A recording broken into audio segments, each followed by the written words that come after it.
mouse.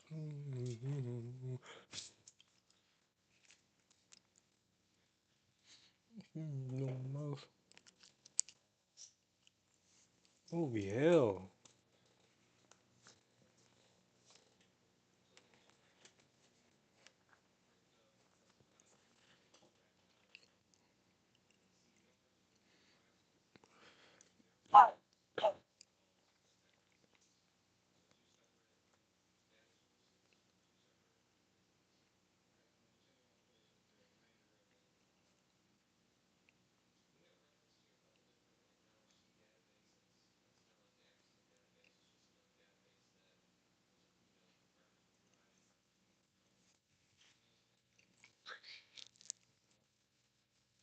The James Harden hate is getting out of hand, getting weird by low lights. Legends of winning.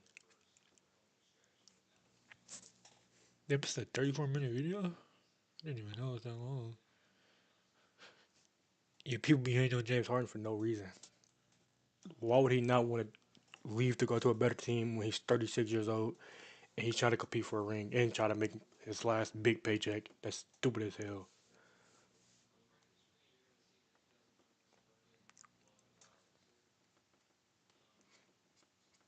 The James Harden hate is getting out of hand by low. Legends of winning.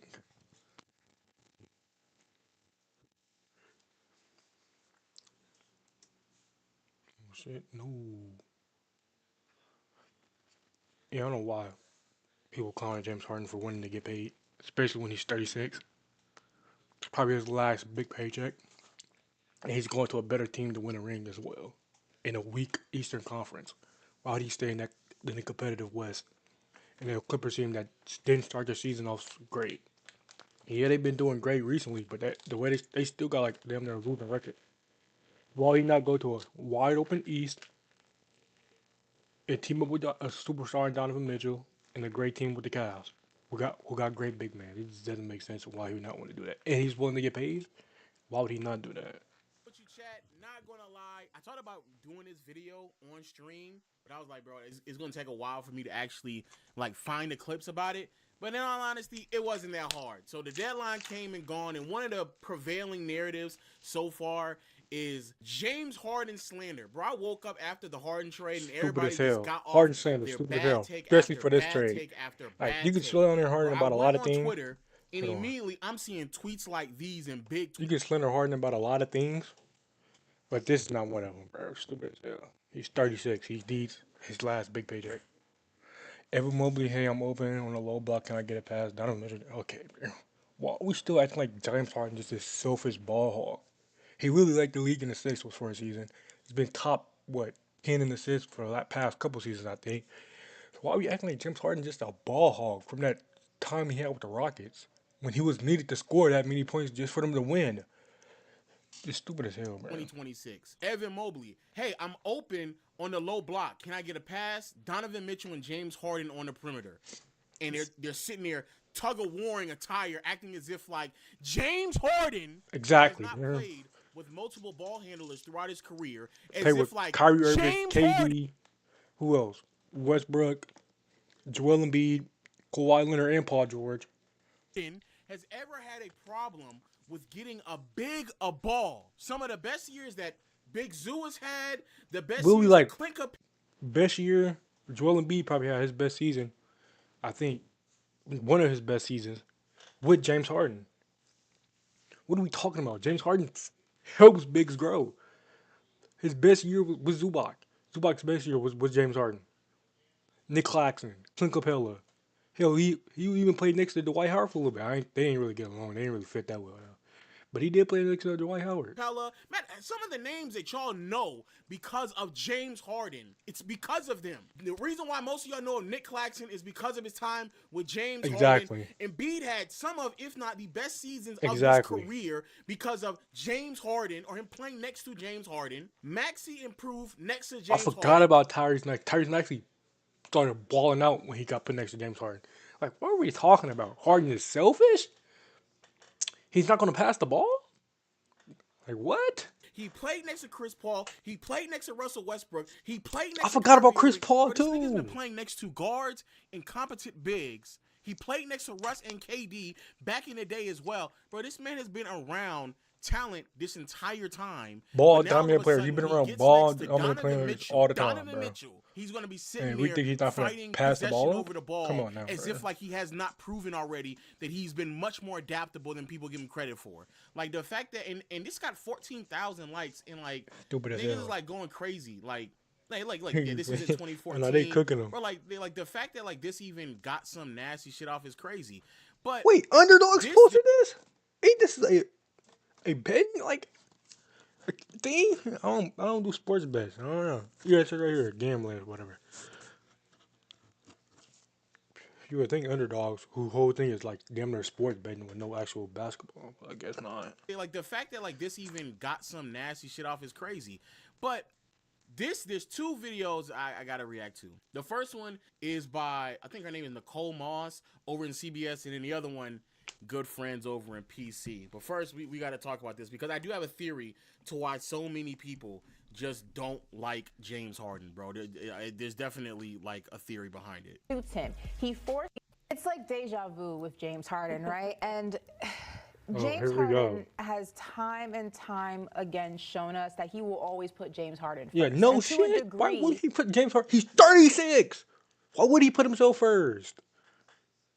He supposed to be sticking on a rebuilding a team that's rebuilding. He doesn't have a ring. He wants to get one. Why would he stick on a team that's not winning? Duh, he's gonna put James Harden first. as a player, you should put yourself first. Exactly. Because we have seen that organizations will always do what's best for them.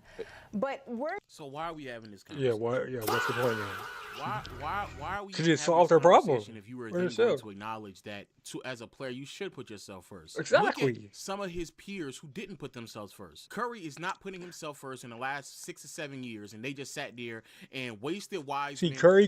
Curry can do that because he got the MVPs, he got the rings, he got his claim MVP, he got a well-established career already. James Harden has said multiple times that the one thing he feel like he's missing from his career is a championship. Why would he not go in a wide open East? That's a lot of the star players in the East are injured,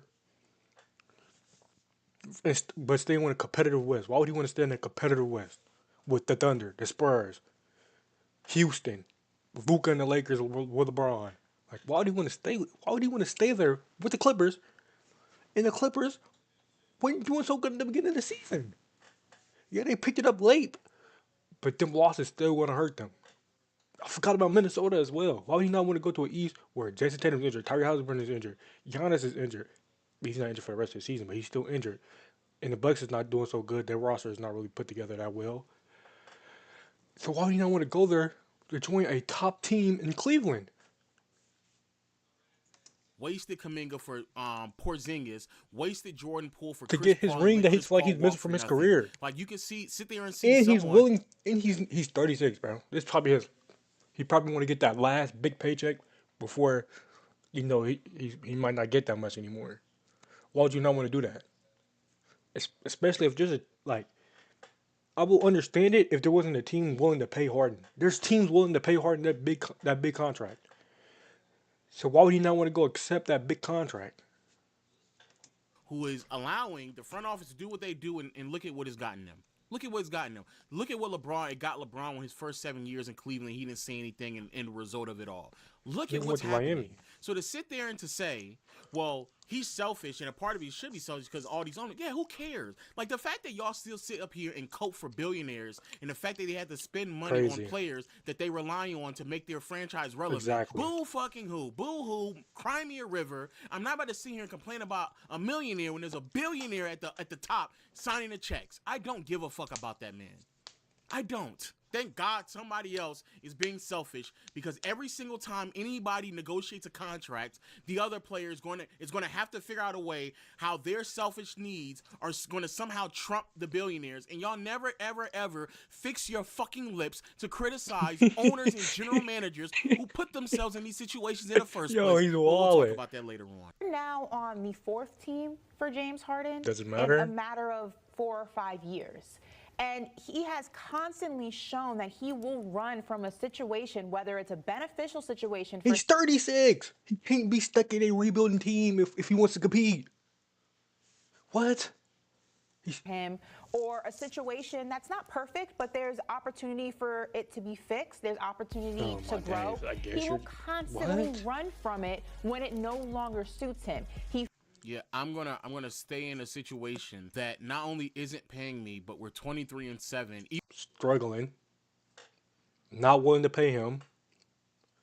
There's teams that's offering to pay him. Who's doing better? Why would you not want to leave?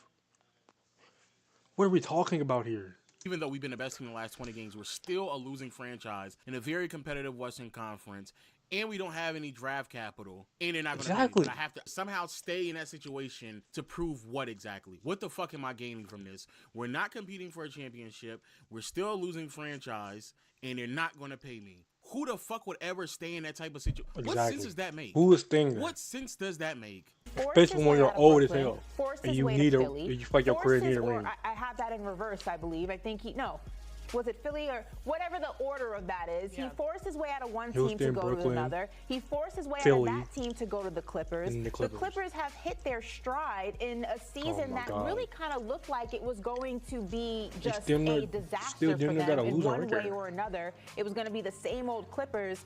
And now because he wants to go someplace that's going to pay him. Mind you, James Harden is 36 years old. Exactly. It's not like he's, a young guy in this league. And also, he's looking for his last paycheck. More reason to why before he gets to go somewhere that's going to pay before him. that really drops off. What are you talking about? Exactly. You acknowledging that he's older, and then there's a situation that's willing to pay him actually would be more reason to why he would want to leave. Secondly, we need to talk about the things that occurred leading up to the moment that James Harden decided that he wants to leave, because effectively her complaint right now is James Harden knows his leverage and he knows when to utilize it appropriately. He's not going to sit there and wait for his value and his leverage to diminish to where then when it's time for him to ask for an extension, he has no bearings to stand on. And this is my theory. My theory is that James a lot of players Harden get fucked like actually that has too. the balls to do shit that everybody else should do, which is use their leverage. A lot of players get fucked for not using their leverage. Managers and owners, they benefit off of the fact that players don't want to over leverage themselves and use their power in the front office to figure out what they're going to do. And we've seen time and time again throughout the course of NBA history how players 9 times out of 10 will end up getting fucked over in that situation. Isaiah Thomas went out there, played on a bad shipped his ass to Cleveland. Shipped his ass straight to Cleveland. No questions asked. Even though he balled out for him, which I understand. Kyrie is a better player than Isaiah Thomas.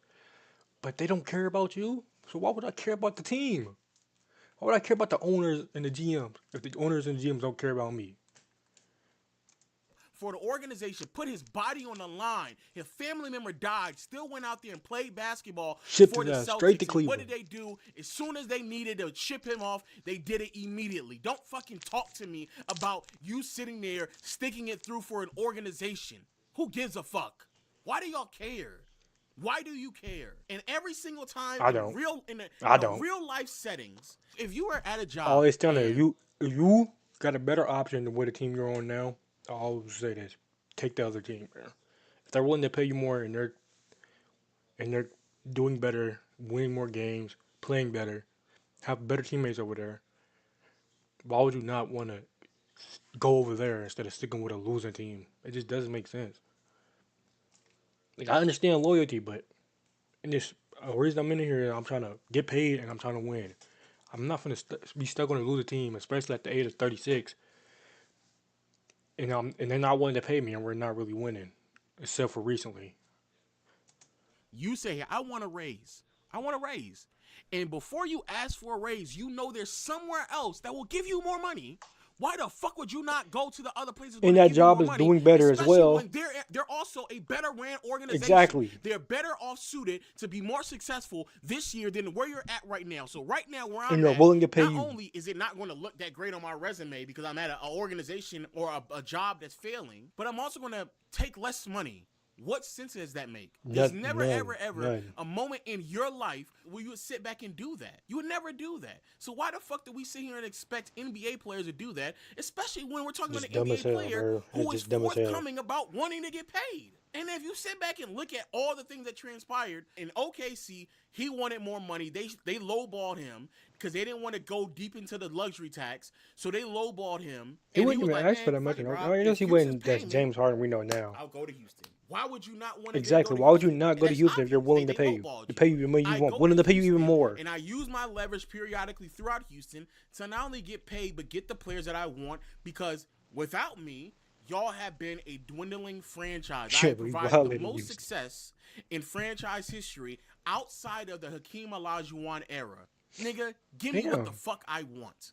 Just give me what I want. Outside of Hakeem Olajuwon, he has making the playoffs. We've gone second and third round consistently as well. Give me what I want from a financial standpoint. Yeah, and also that trade from Grady teams and wasn't really doing it. Doesn't work out. Cool. Trade me. Move me. If you're not going to trade me, I'm telling you, I don't want to be here. And I don't think that y'all want me to be here because y'all want to rebuild anyway. Trade me. You didn't trade me to Brooklyn. I get to Brooklyn wasn't even the team you wanted to go working out fine. I think you originally really wanted to go to Philly. There's also rumbling, since you're not going to pay Kyrie, you might not pay me either. Not willing to pay Kyrie, you're not paying James Harden. That nigga's not playing. Someone who's been deemed as selfish can sit there, tear his hamstring, go back the next series and played. But he's selfish. Forced him to play, but he's selfish. Like, come on now. James Harden has consistently took, what I was going to say, damn, I was thinking of something. I can't think of it right now. It was just like, but James Harden is definitely far from selfish. Play basketball, and then at very tore his hamstring to play. That hurt his career even more. It killed his explosiveness. Something James Harden relied on a lot. But he still played. He still wanted to compete. And the medical team in Brooklyn sucked. I think they misdiagnosed that hamstring injury as well. I think they misdiagnosed that. If I remember correctly. On the line with a hamstring injury, but Kyrie is out there and he doesn't want to play. But I get the selfish label. And on top of that, I don't blame Kyrie for not playing. I wouldn't get that vaccine either. I'm gonna keep it a bean. Kai money, and you might be playing with my money. So trade me. I don't want to be here no more. Okay, and as I know I don't want to be here, there's another situation that I would flourish in. So cool. I then get traded to Houston. Daryl Morey is there. Daryl Morey allegedly tells me that he's going to give me a contract extension. We get into the offseason, and he doesn't give me one. Well, you just lied to me there, so I mean... Trade me. Like, exactly. Trade me. Get me out of here. You're not willing to pay me. Trade me. No problem with being here. It's better if you trade me because you'll get assets back instead of me just letting me leave in free agency. Pay me, then trade me. Give me to another team that's willing to pay me. Exactly. And it just so happened to be another team that was willing to pay me when I was the Clippers. Okay, cool. Here we are again. Pay me. If you're not going to pay me and have a player option at the end of my contract this year, I can go into the free agency and just walk for nothing. I'm signing somewhere else. You said I'm signing somewhere else for the money. You might as well trade me and get assets back when you especially have no future. You'd be better off if you trade me for something than to not get anything from me at all. I don't know how that's a negative for Harden or the Clippers. It's not. He was upfront, forward, said, hey, if you don't pay me, I'm going to opt out of my contract and I'm going to walk in free agency for nothing. So it's best that you just trade me to a team that's willing to pay me and you can get something in return for me. I don't know how niggas is like just dumb in their brain to sit there and think that that's somehow a negative thing. That's just how life works, my nigga. And I think the reason why y'all get upset at Harden is because he actually uses his leverage accordingly. He knows how much leverage he has. He knows how much money he can get because there's a team out there that's willing to pay him. And while he's doing all of that, he works his value up as high as it can potentially go for that organization. Now, it just so happens that he picks organizations that have players that end up lowering their value. So even though Harden doesn't, he may not have to like execute in the postseason consistently. But hey, man, it's either me or Dwight Howard, and Dwight's back is going out. It's going bad. I ain't got no problem out here. That Dwight Howard, James Harden lineup ain't work. Who you gonna pay? That shit ain't work. It's either me or Chris Paul. Chris Paul he's older, hamstring injury, not the same player. I'm still in my prime. Who you going? Okay, it's me. It's me. Me and Russ, it didn't work. Russ got hurt again. I'm about to go. Then I go to Brooklyn. It's me, and I not only I'm healthier than everybody here, but playing also more games as well. Dealing with a hamstring injury. Towards fucking hamstring also played. Oh, okay, so fine. It's me or Embiid, who Embiid isn't playing. Y'all so desperate all the time. Y'all lost Ben Simmons, so y'all need another point guard. And then as I'm doing that, I'm also helping out Maxey improve as well. So what is going to be? Oh, you don't want to? Okay, cool. I'm going to go. I go to another organization where they ain't going to play Paul George. Russ going to have to get on the bench for me. And I'm sitting here inserting myself playing alongside Kawhi Leonard, who barely plays himself. So fuck it. Then he goes to organizations where it's easy for him to gain the leverage because he can go in the front office and be like, bro, I play games in the regular season. I'm available. When niggas missing games, they ain't ready to play. You got Kawhi sitting now. You got Embiid sitting now. You got Dwight sitting now. I'm still playing games. Playing well as well. Afloat. I can go out there and playing well, helping them win. Clint Capella. And improving other players. Nick Claxton. I can improve. Now, if we talk about the playoffs, that's a whole different ballgame. But we talk about the regular season. Playing games and getting us prepared for the postseason in the hopes that Embiid, Dwight Howard, or Paul George, Kawhi Leonard, or Kawhi Leonard will be healthy enough to help us out for a deep postseason run. Nigga, I'm here. If not, then I'll go to another team who's going to pay me. Darius Garland ain't played since January. He got turf toe that he been dealing with since last postseason run. And D. Mitch is bugging out that he tripping. He like, nah, this ain't really it. So yeah, D. Mitch wanted Harden as well. So you're going to make that trade, especially Donovan Mitchell, our best player, your star player. You're going to make that trade if you wanted Harden. Stay competing. Harden's actually playing games. He's balling 25-8. So why would you not want to go get that? Especially, ain't he making less money than Darius Garland? Nigga, that's a positive. He's playing better and making less money. And he's playing more games. How was that bad? And on top of that, the extension I'm asking for is less money than what you already paying Darius Garland. And even though I may play bad in the playoffs, I play better than that nigga. I don't understand why that's a problem. He just has awareness to know where he needs to go so he can get what he wants. And I think y'all just upset at that. That's not selfish. That's being self-aware. That's what that is. That's not selfish. That's self-awareness. At all. It's not selfish. There's a narrative around James Harden that, one, he will do this, and two, when you need him the most, which is in the playoffs, he will show you that he will not show up. But yet he thinks that he wants to go or that he deserves to go someplace else and get a contract extension. I mean, if they're offering, why would he not accept? Especially if that's the money he wants. It doesn't make sense. It's not James Harden's fault these teams are paying him money. It's the teams, the owners, the GM's fault. It's not James Harden. He's not eligible for, so I think the lack of, the contract situation has him a little bit shaky. But you wanted to go to LA. You wanted to go to the Clippers. And it didn't turn out well. This organization, you got what you wanted. You're hitting a stride. You didn't get what after you want. losing hella games in the beginning of the season. You're not getting what you want. I went to the organization with the intention and I wanted to get paid to get another extension. And if you can believe that I may not be worth an extension, you may believe that I may not be worth a $2-year, $80 million extension, $40 why would he million. not go for that? You may believe that, but the Cavs do. Exactly. That's all that matters. It just needs to be one team that believes I am worth James Harden's worth the money he's asking for. It don't really matter about what you think. Some of y'all if they're offering, he's going to take that. Mikal Bridges was worth those 5 draft picks. Exactly. The Knicks some of y'all may not have thought that OG Anunoby should have got that money for the Knicks, but the Knicks thought he was cool. Exactly. Some of y'all may not have it's thought the owners and GMs thinking that. It's not Harden. Harden can't just say, give me $40 million and they gave him $20 million. It's the GM. Is where it is. That's when you ask for what you ask for. You get leverage. That's just smart. I don't understand how people are sitting here demonizing a nigga for understanding market value and how that works. Nigga, you ask for your money when you know you can get it somewhere else so you can go to the table with leverage. The problem is you got dumb niggas running around here who go to the negotiation table without having a plan B to put pressure on the plan A. So you look like Dennis Schroeder turning down a bunch of money, and now your dumb ass is running around trying to fumble little bitty bags here and there when you already had a big bag on the table and you turned it down. That's them. Yeah, he really did fumble that bag, man. He should take that deal.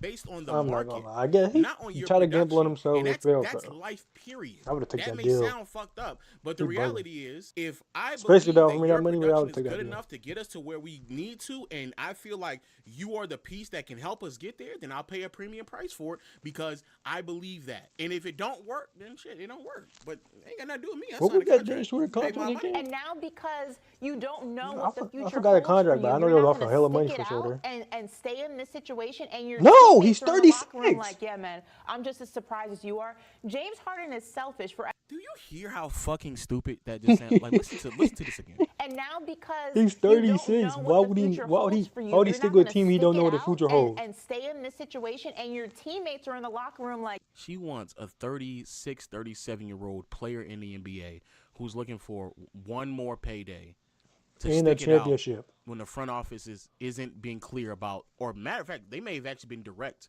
with telling him we're not giving you an extension. In what world do we live in where that even makes sense for you? No, none at all. Absolutely none at all. Do you live in where you're asking for something and you know you can get it from somewhere else, and you're supposed to just stay loyal to an organization that didn't draft you, you didn't build it? Like, bro, what are we talking about? I'm old. I'm 36. I'm about to retire. Exactly. I'm about to make every contract count. You niggas is playing. And I want to compete at a high level as well. What are we talking about, bro? And in any other facet and form of life, bro, the East is just easier to compete in. Why would he not go there? I'm pretty sure that CBS is not going to be the last place that she works in her career. Not at all. I'm pretty sure it's not. And if you really believe that you should take a pay cut, if Fox is paying you more, if ESPN is willing to pay you more, if somewhere else is willing to pay you more, and it's not even a guarantee that this show will even exist in the next 2 years, and you sitting there asking for an extension, they telling you shit, we not even know if this show is going to exist in the next 2 years. But somebody else is telling you that, oh yeah, we'll be fine in the next 2 years. And matter of fact, we'll pay you the amount of money you're looking for. You're telling me you're just going to sit there and stick it out? Nope. If you do that, you are dumb. You're dumb. You're dumb. I'm just as surprised. Especially at his age. James Harden is selfish. For as gifted of a basketball player he is, he's extremely selfish, and it's just not a good look. Once is an accident, twice is a choice. We're on team 4 for James Harden. This Avery Johnson dude, see, look at his face. He looked. Yo, bro. This is ridiculous. So you agree staying put is probably the best landing spot? He looked like that. No, staying put is not. The Cavs, they did. No one's going to extend that. They're talking about extension right now. They're literally talking about it right now. And they're talking about signing LeBron James. So the Cavs literally willing to throw some money around. They're talking about extending James Harden. The Cavs willing to play that. Why would he not go there if they're talking about extending him? And they're talking about making the team better to actually compete and win. Like, what? Absolutely. Stay where you are. And you're wrong. The Cavs Cavs didn't talk for James Harden to extend that contract. Not only did Donovan Mitchell recruit him, but there's even reports claiming that D. Mitch and James Harden are in a situation to where they might even recruit LeBron. You're just wrong. You're just wrong. Trying to report to get better. You know what? It's okay to be wrong sometimes, but you are wrong. You were just objectively wrong. But then here's the other argument of this that I'm just floored with, because the argument of James Harden playing bad in the playoffs, why would you dare trade him when we're comparing him to Darius Garland? Darius fucking Garland. I seen him in Houston. We had all of these things that are necessary to win. We win 65 games. I'm getting busy. What ended up happening? We win 65 games. I get busy. What ends up happening? Man, are we really criticizing him about that series against Golden State? Nobody thought he was winning that. Nobody thought the Rockets would win that. We're going to win 80 games. Nobody thought the Rockets was going to win that against Golden State. And while we act like James Harden, the only person that played bad. Yeah, James Harden played bad. He deserves some of the blame. He's also the leader. He deserves some of the blame. I'm not going to say all of it. He deserves some of it. But James Harden's not the one that missed 27 straight fucking threes. The whole Rockets team did. The coach did bad, not trying to change up the game plan. Every player did bad on that team. We don't try to put that just on James Harden. They lost to the KD stuff. Okay. Nobody thought they was winning that series. It's almost as if like nobody, Harden, but Houston fans. His face, like he can't even believe this. It's just it's nasty rhetoric. And I'm not saying that Harden is he deserves some blame for that because he was missing threes as well of his career, but to pivot to series that when we went into the series, you never expected him to win in the first place. Exactly. To sit there and criticize a man when his either best player or second best player I forgot is dealing Chris with Paul an also injury. got injured. And again, no one is saying that James Harden is not culpable of any wrongdoing throughout any of this, especially when he plays bad as well. For sure. Absolutely. But to depict James Harden in his postseason career, especially what they're about to do in comparison to Darius fucking Garland, is ridiculous. And I was doing the same thing on the timeline. Darius Garland. Nigga, I was talking to somebody on the timeline that was talking about the Harden trade has the potential to be the worst trade in Cavaliers history. He deleted the worst trade in Cavaliers. Darius Garland for James Harden is the worst trade. Oh yeah, bro. They're smoking crack cocaine. Whoever said the that. Post. Oh my They're smoking God. crack cocaine. He was getting so that. much flack. So this man, now this is nasty. I didn't even know he deleted this. I'm seeing this in real time. This man went on the timeline and ran to Twitter to sit there and tell he's people. He's a Cavs reporter. Get him out of here, man. He clearly don't know what he's talking about. Clearly. The James Harden trade has the legs to be the worst trade in Cavaliers history. I want you all to understand how fucking overreactionary that is. The reason why we have a stepping in rule in the NBA is because of a man by the name of Ted Stepien, I forgot who was the owner of the Cavaliers in the 80s. Like, damn near all his picks? Yeah, he was fucking the Cavs. Just a history. He was straight fucking the Cavs. He traded all his picks. I forgot about the Stepien rule. Comes in, kicks in the door, boom, dick on the table. I forgot about the Stepien. I'll be turning that shit off. I'll be doing fucking rebuilds in my league. Like, damn, I'm trying to trade some picks, buddy. And Stepien rule getting away. Fuck you, Stepien. You're gonna be doing extra trying to turn that rule off in my league. Whatever I don't care what nobody tells me. We're gonna sit there and be relevant. We're gonna make the playoffs. We're gonna win a championship. I don't care what it takes. And starts trading draft pick after draft pick after draft pick. In like a 2-year period, this man traded 7 years of draft capital. That's and after doing all that, nigga traded all that and still didn't make the play. It was still like a 24 win team. NBA said, you're dumb. So you know what we're gonna do? We're gonna ban you. We're gonna ban you. We're gonna make it impossible for you to make any transactions. Not just getting banned from making trades. Crazy. And then after the year had passed, they then said, okay, cool, you can make transactions, but we got to treat you like a child. So now you need to sit here and report to us, get permission from us in the league office before you can make any trades. Because those draft picks turned out to be, I think it was Detlef Schrempf, Sam Perkins, Derek Harper, and the 82 first overall pick that turned out to be James Worthy for the Los Angeles Lakers. That's how the Lakers went on to dominate, because you had a dumb nigga in the front office out in Cleveland. Worthy and if you don't believe me, here it is right here. You read it just quickly. After Stepien dealt away Stepien rule, which states that teams usually cannot trade its first-round pick consecutive years. After Stepien dealt away several first-round draft picks to the Dallas Mavericks, who were a newly formed expansion team in November 1980, the NBA froze Cleveland trade. Yeah, bro. How bad of a fucking owner do you have to be for the NBA to come in and freeze your trading rights to prevent him from giving up teams picks for the rest of the 1980s and 1990s? The freeze only was in place for one season, being officially ended after the 1981-82 season. But all trades require approval. Yeah, you got to get approved to make trades. That's how bad of a trader he was. Several first he was getting finessed so much you have to get approved. Who were the newly formed expansion team in November 1980. The NBA froze Cleveland's trading rights to prevent him from giving up teams picks for the rest of the 80s and 90s. He deleted that tweet too. That tweet about James Harden worst trade in Cleveland history. He deleted that. Cavs reported my ass. One season being officially ended after the 81-82 season, but all trade required the approval of the league's director of operation. That's how bad he was. So when y'all sit here and say that, oh my God, going from Darius Garland to James Harden can somehow be the worst trade in franchise history is ridiculous, bro. It's ridiculous. And then I'm in here. I guess he just got ratios. He decided to delete it. He's going back and forth for me. Referring to multiple trades across multiple seasons is completely different. I don't think it's unreasonable to worry about the Harden deal backfiring. Sir, Cleveland traded a pick that turned out to be James Worthy for Don Ford, who played 100 games in 3 years for Cleveland. Why do you think they banned him from making trades? you were referring to multiple trades across multiple seasons. I'm like, nigga, a young the P Cavaliers traded away making a pick more that money turned into James Worthy for and Don not playing Ford. games. You niggas may not know who he is, and that's the point. Don Ford played 100 games in 3 years for Cleveland, and he flat out retired after that. And then after hearing that, he proceeds to try to like combat me. And then if you just go throughout the course of Cavaliers history, bro, I'm just giving you a trade that's worse. Cleveland also traded Kevin Johnson and a pick for Larry Nance. Draft pick. Traded Kevin Johnson and a pick that turned out to be Dan Marley for Larry Nance. They traded one of the picks turned out to be Detlef Schrempf.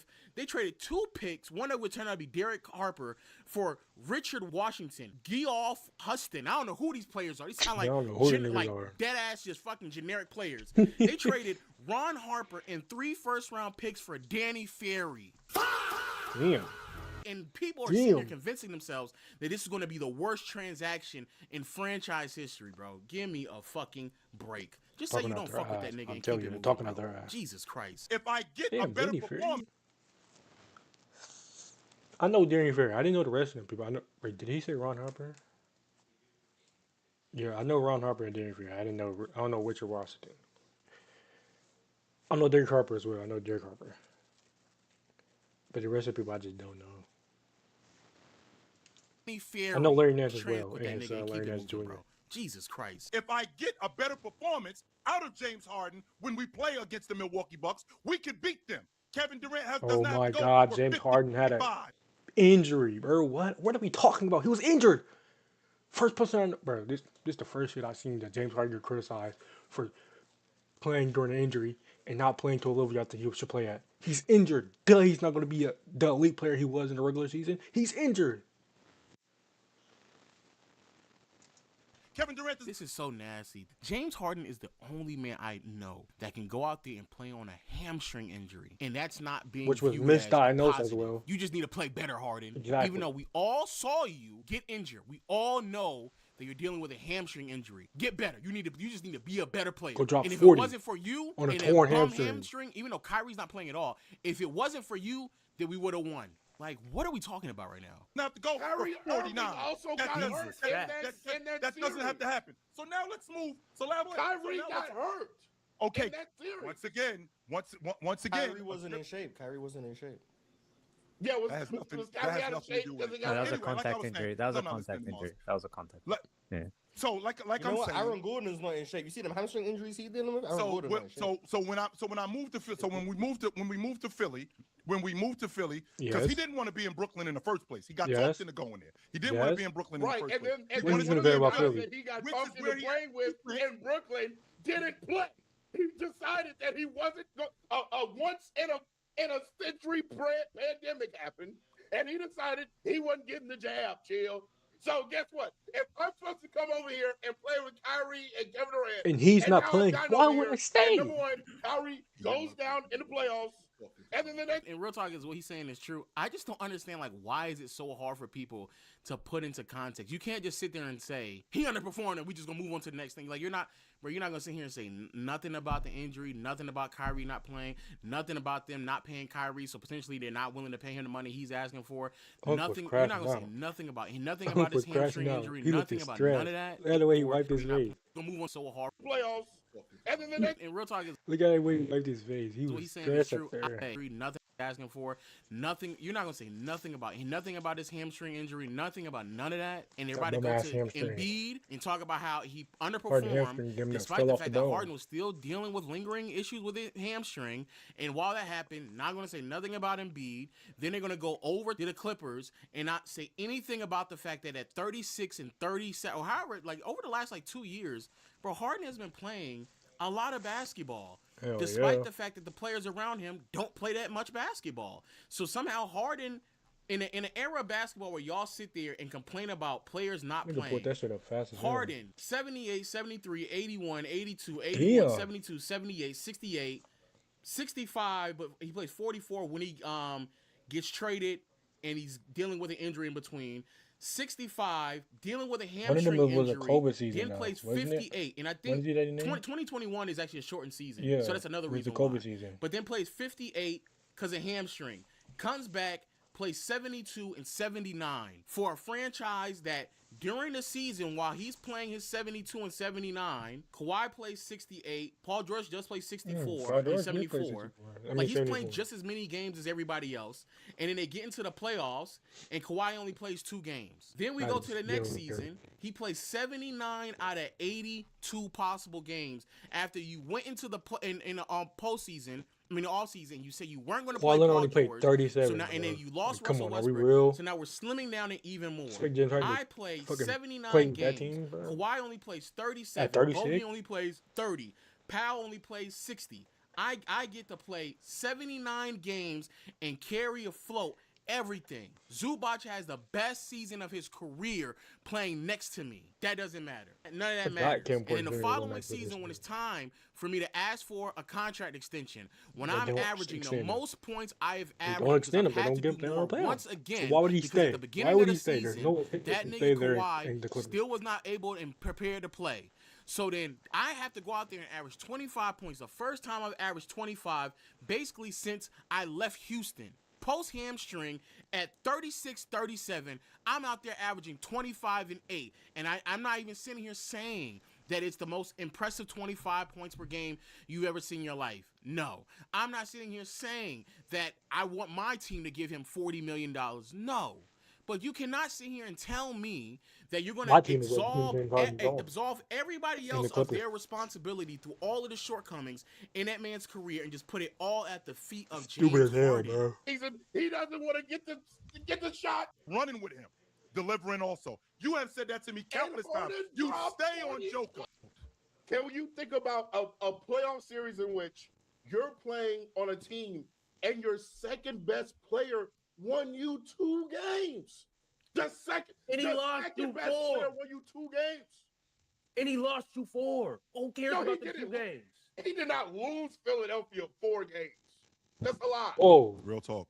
He did not lose Philadelphia 4 games. Are we finna break him losing all 4 games? What about Embiid? What about the rest of that? He's talking on his ass. Game 5, game 6 in your building. Are they supposed to win that game? Duh.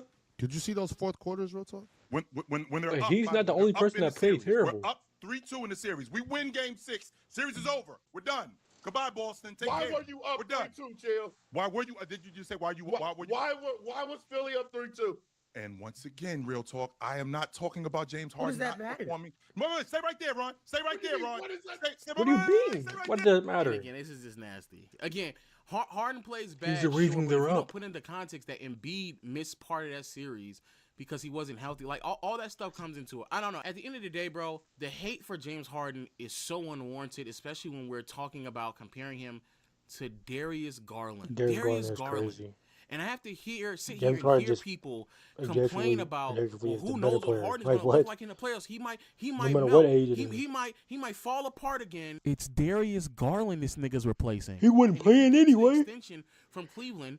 They'll be paying him less money than they were paying Darius Garland. No one's talking about the fact that last year Darius Garland played bad. And again, if you want to sit here and say he had a turf toe injury, you are 100% right to bring that up. That is very true. But it's also relevant to what's happening right now with Darius Garland because DG has not played basketball since last month in the middle of January because he's dealing with the same turf toe injury. Darius Garland got eliminated in May of last year. He sat out for the rest of May, June, July, August, September, October, and came back in November. He played a couple of games, sat back out. Played 2 games, sat back out. Played 2 more games, sat back out. And in December came around, he played like a 15 to 20 game sample size. And since that sample size, he has not played basketball again. When they traded him, he was already sidelined, still dealing with the same turf toe injury that he sustained nearly a year ago. Several reports claiming that he will not be right until he sits down for an extended period of time, which means that the 6 months that he already set out for was not enough. So there's a real possibility that as we get closer to the end of the season, because we're past the midway point, he's just not going to play. Darius Garland won't even be available to play high-level basketball for a deep postseason run. Full stop.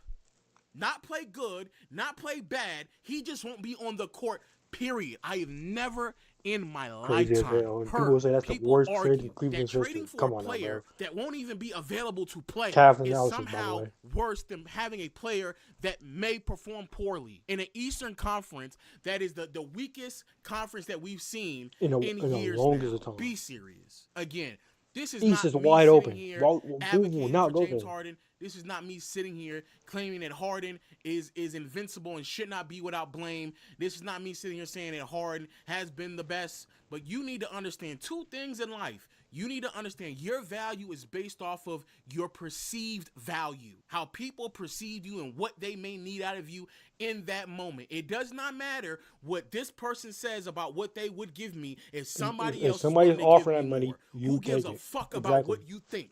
There's somebody who's willing to give me more. Somebody's offering that money. Me I don't more. know And what even you if think, I underperform here, if there's somebody else that give me more, I can go there. I can underperform there as long as there's somebody else who's willing to give me whatever I'm asking to keep paying. for. So there's reason why teams will keep paying James Harden. Harden at this stage of his career, asking for $40 million a year, that's not max. He's not even asking for max. Again, I'm not saying I would, but my team has two ball handlers already in Austin Reeves and Luka, so we don't need that. But if he can find a situation that will pay him, that's up to them. But and still compete at a high level. If you really view his value that low, you should be asking yourself, why is it that all these organizations keep opening up the pocketbook for James Harden? That's what you should be asking for. But me going, I'm not about to sit here and no. And then the second thing is that if you're not going to sit here and use any context behind what happens to James Harden's career, then you got to shut the fuck up about him replacing Darius Garland.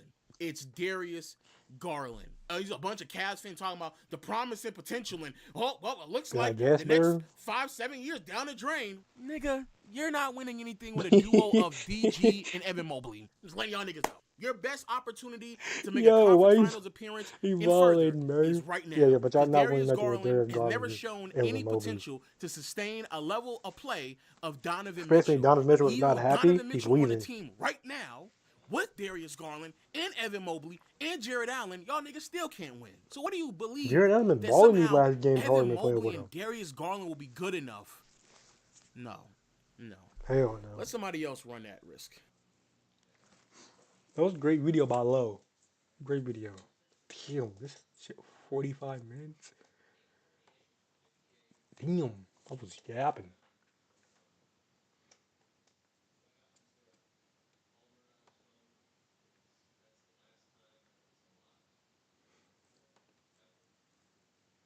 I thought it couldn't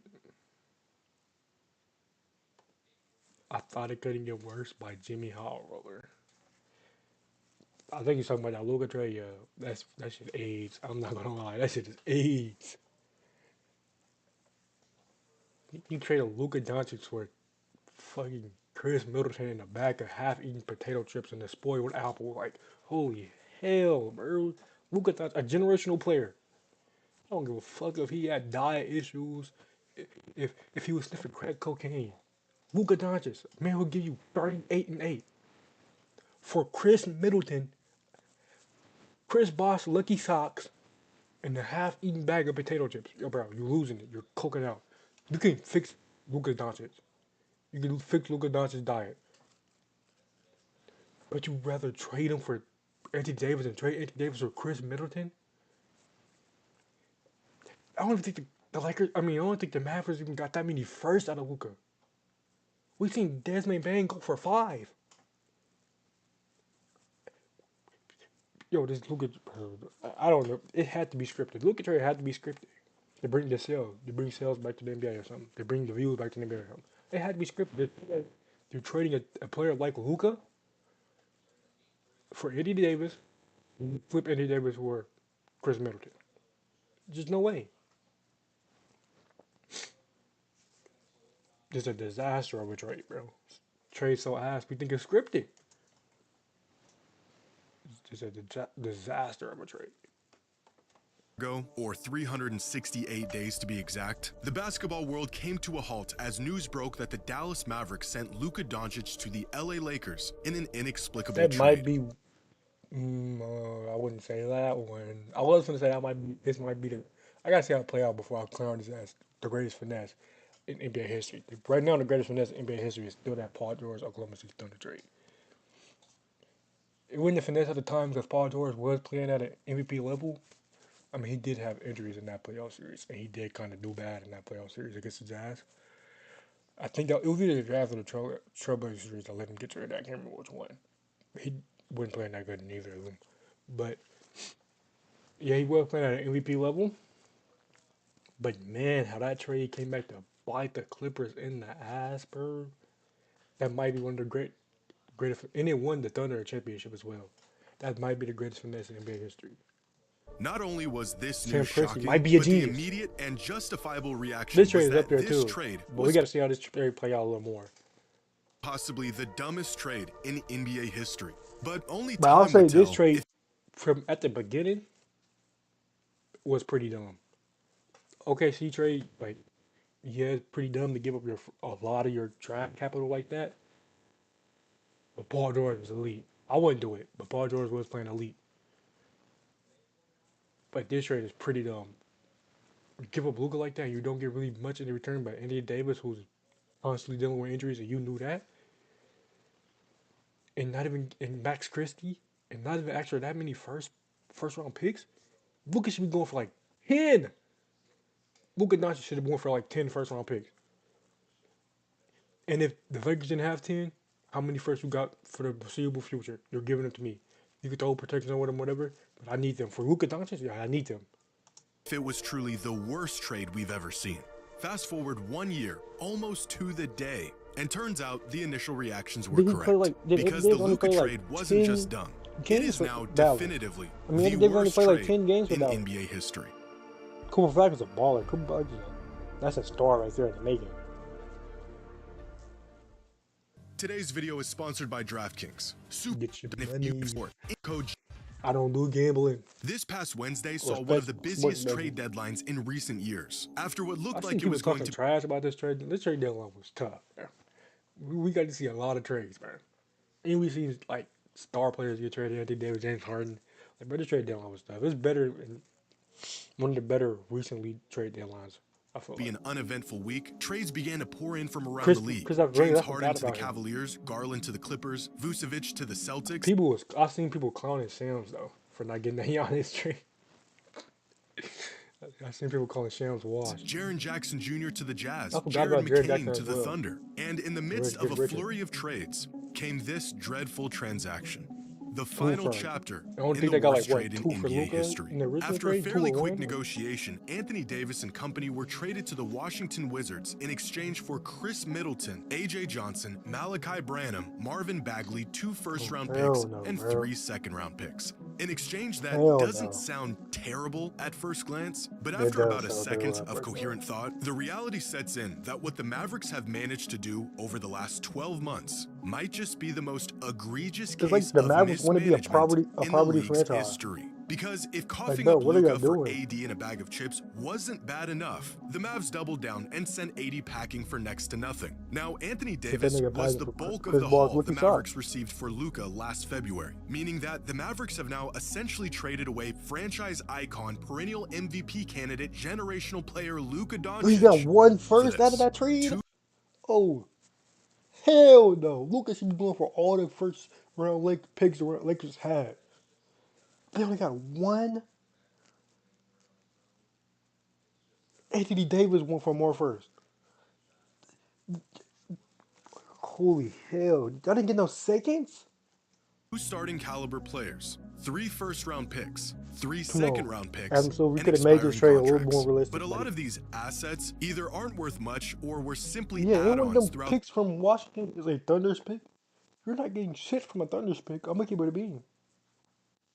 These dealings. Max Christie, Chris Middleton, and Marvin Bagley are the only productive players here. The 2026 first-round pick from the Thunder will likely end up as the 30th pick in the draft. The 2030 first-rounder is a Warriors top 20 protected pick 4 years from now, and the second-round picks are just throw-ins. A complete shot in the dark that rarely turn into anything of substance. In fact, the Wizards spoke about their acquisition of AD and said they were, quote, ecstatic, because the outgoing first-round picks have relatively little value. So if we condense this down to the real value of this trade, Then we're left with this. Wait. The Mavericks picks AD that rarely turn into anything of substance. In fact, the Wizards spoke about their acquisition of AD.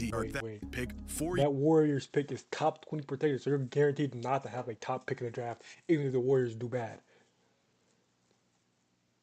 Holy hell! Why would you ever accept a pick like that? Then it turns into seconds. Why would you ever take a pick like that? That don't even make sense. You could have asked for a better pick.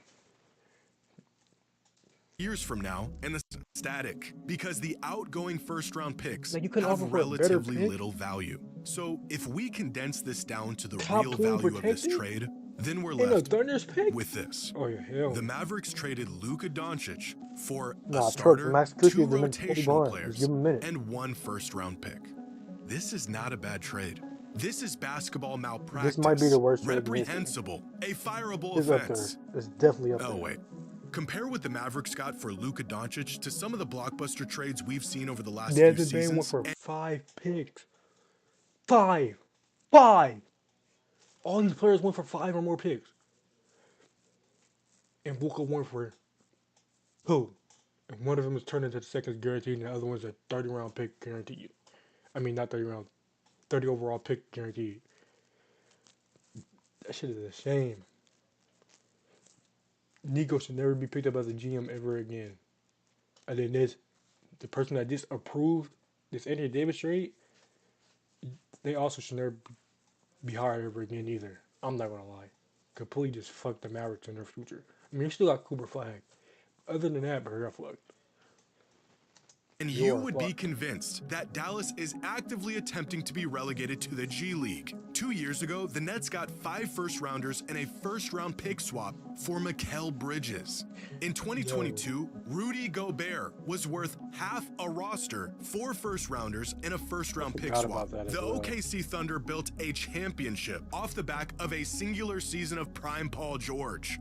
I'm not sure what universe the Mavericks live in, but apparently it's one where Luka Doncic is worth about as much as Desmond Bain. It's the ultimate buy high, sell low move from the Mavs. Last February, they were under the impression that Anthony Davis was of comparable value to Luka, his all-NBA level defense and offensive versatility potentially being the missing ingredients for what they hoped would lead them to another run to the finals. 12 months later, they saw him as nothing more than an opportunity to clear cap space. Now trading not 1, but 2 all-NBA caliber players in the span of 1 year. In an article detailing the 1-year aftermath of the Luka trade, it was asked, how do the Mavericks move on from the short-lived AD era? Which is a reasonable question.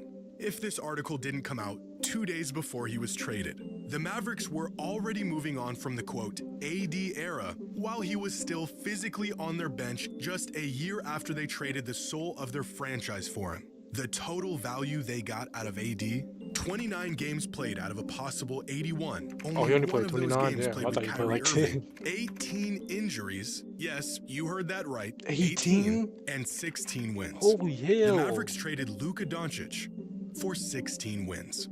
On dunks and threes, there is a metric called estimated wins that attempts to calculate, you guessed it, how many wins a player helped contribute to their team's total throughout the course of a season. In Anthony Davis's total time with the Dallas Mavericks, he contributed exactly 2 wins. In fact, since the initial Luka trade 1 year ago, the total number of estimated wins contributed by every player that Dallas acquired as a result of the Luka trade is 9 wins. In that same time span, Luka Doncic has single-handedly contributed 12.4 wins for the Los Angeles Lakers. Since being dealt away by an overzealous Mavericks front office, Luka has been more valuable for the Lakers than every other asset involved in exchange for him combined. The Luka trade was so bad that what they got in return for him was nothing more than a salary dump just 1 year later. Now, these head-scratching and irrevocably compounding decisions would leave you thinking that the Mavericks were desperate for some inkling of success, irrationally quick to make decisions, and unfamiliar with long-term results, which might be true if they weren't here in the finals just 18 months ago. They know the ingredients for a winning team. They've made great moves in the past. In fact, this was their winning recipe, the roster that got them within 3 wins of a championship just 2 seasons ago. But out of the 12 players from this finals roster, only 4 of them are currently on the Mavericks today. Insane. Dallas rolled the Why dice is and Dwight traded away Powell a still on the finals team team? for a potential Holy long hell. shot to go back to the finals. Kyrie Irving's still on the Dallas roster. is Hold on. one saving grace and Wait. to a roster that got them within 3 wins of a championship just 2 seasons I mean, ago. I But guess he's out not of the counting 12 Kyrie because players he's injured. from this finals roster, only 4 of them are currently on the But Kyrie Irving's still currently on the Mavericks roster. Mavericks today. Dallas rolled the dice and I think he's traded not away counting a Curry 'cause he's finals injured. team for a potential long Unless I'm shot just to missing go something back to the completely. finals. Dallas's one saving grace, the only thing keeping them out of the Cooper depths Flag. of NBA The flag. relevance for the foreseeable future, is of course Cooper Flag, a player that fell into their lap through no work of their own. A pick they had just a 1.8% chance of winning on the night of the draft lottery, jumping from the 11th spot in the couldn't draft make a to better the script than that, first huh? pick as a result of the lottery, which, in case you didn't know, is the single largest jump in position any team has ever made in the history of the NBA lottery. If it wasn't for Cooper Flag, the best players on the court for the Dallas Mavericks organization this season would have been Max Christie and Najee Marshall, hell no. which means that the only thing that prevented the Mavericks from being the worst team in the league with no hope in sight 18 months removed from a finals appearance was pure, incredibly unlikely, unprecedented luck. At least the Mavericks have found another direction for their franchise. For a second there, it almost felt like they made the worst trade in NBA history. As great as Luka is, the Lakers are dealing with their own ups and downs, you know? Luka isn't a perfect player. Anyone could have made the rash decision to trade him away for almost nothing with absolutely no recourse in place. He is, after all, just the 3rd best player in the world. At least the player they traded away wasn't one of the most valuable assets ever traded away in the history of modern basketball.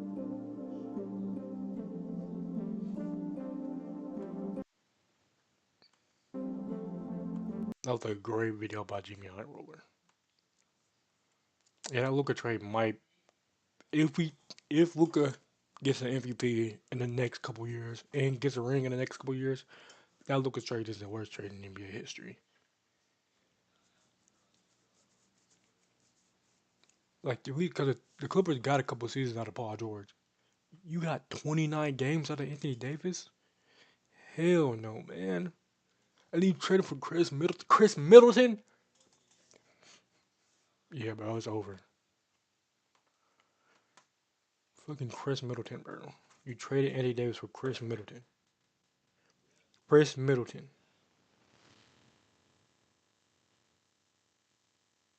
Trade Anthony Davis for Chris Middleton. Fries that.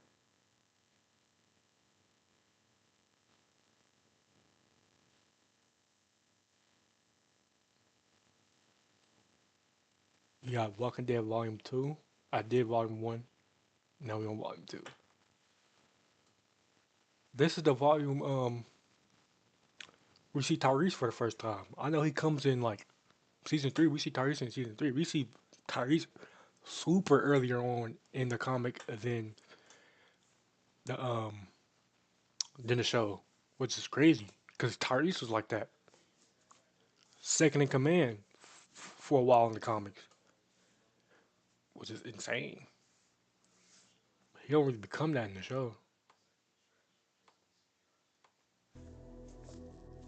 Alright folks, today I'm here to take you through the second volume of The Walking Dead comics, Miles Behind Us. If you haven't seen my video covering Volume 1 yet, I'd highly recommend checking it out beforehand, as I will not be reintroducing the characters that we first met in that installment, which may lead to some confusion as the comics differ quite a bit from the show.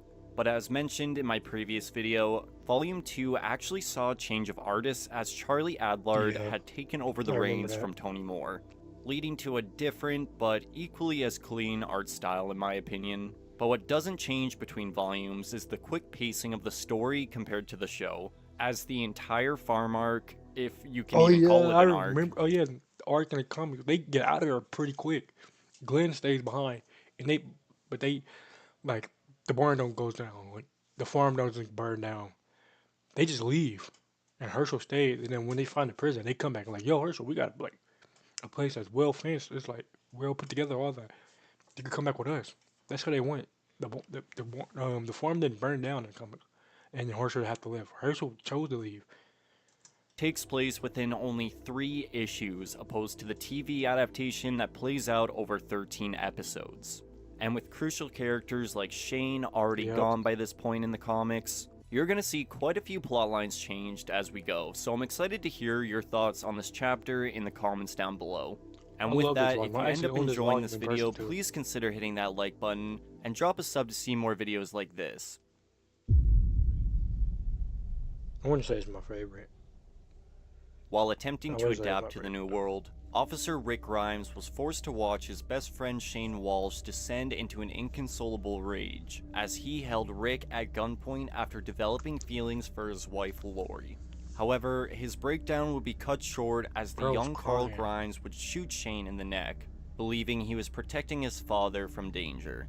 Although Rick would remain in shock from what had happened in the woods, not all were exactly devastated, specifically Lori, who spits on the late cop's grave, signifying any endearment she once had for him had died that day as well. Rick may not have foreseen his best friend turning on him, different but than he in the did show. foresee the danger they Especially were that in relationship within she had with Shane. The relationship she had with Shane in the comics was just like a one-night stand, not really getting to it. The what she had in the show was like damn near a real relationship for real. They were sleeping together all the time. Until Rick came back, but the way she had in the show was just like one night mistake, and then Shane fell in love. Camp. And that was recognized by the rest of the group, who anoint him their new leader, believing he to be the right man that will keep them safe. And the best way to do that now was to leave that death trap. Shane's breakdown had come suddenly and unexpectedly, so mental health among the group was a huge concern for Rick at this time, especially for Carl, who stays silent when asked if he wanted to discuss what had happened. But regardless of his concerns, Rick knew it was time to go. So packing everything up and stuffing themselves into Dale's RV, our survivors leave the camp behind for good in hopes of finding a real sanctuary. But of course, this would prove harder than expected rather quickly, as the snow continues to drop while day turns to night. It wouldn't be long before our group encountered their first roadblock, as a variety of cars lie scattering the highway, but while pushing them out of the way, Rick and company would be startled by what initially seems to be walkers closing in from the shadows. To my memory, I don't think Sasha exists. After shining their lights ahead, they would come face to face with 3 lone survivors searching for sanctuary all the same. This may come as a shock to some of you TV-only viewers, but this is Tyrese, not me. Introduced far earlier than his show counterpart, accompanied by his daughter Julie and her boyfriend Chris. Notably, there is no Sasha among them, or in the comics at all for that matter, as she is a TV-exclusive character. I knew that. Tyrese expresses they intend no harm and are simply looking for food. And although our group is low on supplies as is, Rick invites them to stay in their makeshift camp on the highway for the night, as he empathizes with Tyrese caring for 2 kids. Keep in mind, our survivors haven't encountered any outside threats at this point, so they are far more willing to lend a charitable hand as of now. The next morning, Rick and Tyrese get to know each other as they swap war stories of their journey so far. It's been a long road for him as well, having already been forced to kill a man attempting to assault Julie. But Rick reassures Tyrese he did what he had to do, as this world changes people quickly and makes you do things you never thought you could. This moment of bonding would be cut short, however, as a pair of roamers began stumbling over their way, giving them a chance to work together and show each other the benefits of camaraderie in the apocalypse. We would later learn Tyrese was an NFL player in the old world, displaying his merit as not only a friend, but a fighter as well. Moving on in the RV, after clearing the road, our group, now accompanied by their new friends, make it roughly 20 miles away from Atlanta before running into yet another roadblock, forcing them to stop once again. On the bright side, everyone in the group seems to be getting along as they sit around the fire that night. Everyone except for Lori, who stands alone in the distance. Checking in on her, Rick wonders if he was jealous of Tyrese and Carol. He was staring mad hard. Everything is alright, but Lori drops the bomb that she is pregnant. Oh yeah, I forgot this was she was pregnant about it, as she fears raising a baby in this new world. And that sentiment carries throughout the rest of the group as they give the news. Carl was excited. There are no more hospitals anymore, so it'll be up to them they didn't know Herschel it, at this time but either. Rick simply smiles and says they'll cross that bridge when it comes. But privately, Dale asks Rick if he believes the baby could actually be Shane's. A question that enrages him as the stress of the situation is enough as is. But knowing he's crossed a line, Dale simply hugs Rick and lets him know everything is gonna be alright. The next morning, our survivors are on the road once again, discovering nothing but burnt out farms along the way. However, their bad luck wouldn't last much longer, as our group would finally find the kind of place they were looking for. A gated community known as Wiltshire Estates that appears to be on... Also showed up in the TV show. It was the place Shane and Andrea went to. It was looking for Carol's daughter. What's her name? Sophia. It also showed up in the TV show. I think I read that was Wiltshire Estate. I can't remember if that was actually Wiltshire Estate, but I think I read somewhere that was Wiltshire Estate. Occupied from the outside looking in. This could be the perfect place to start a new life. And besides a few broken windows and a couple lurking roamers, it seems safe. So safe that a few of our survivors utilized the warmth of the house's untouched upstairs to get to know each other a bit better. Like Tyrese and Carol, or Andrea and Dale. I forgot about this. See that one coming. But overall, everybody seemed pretty happy here now that they weren't in danger.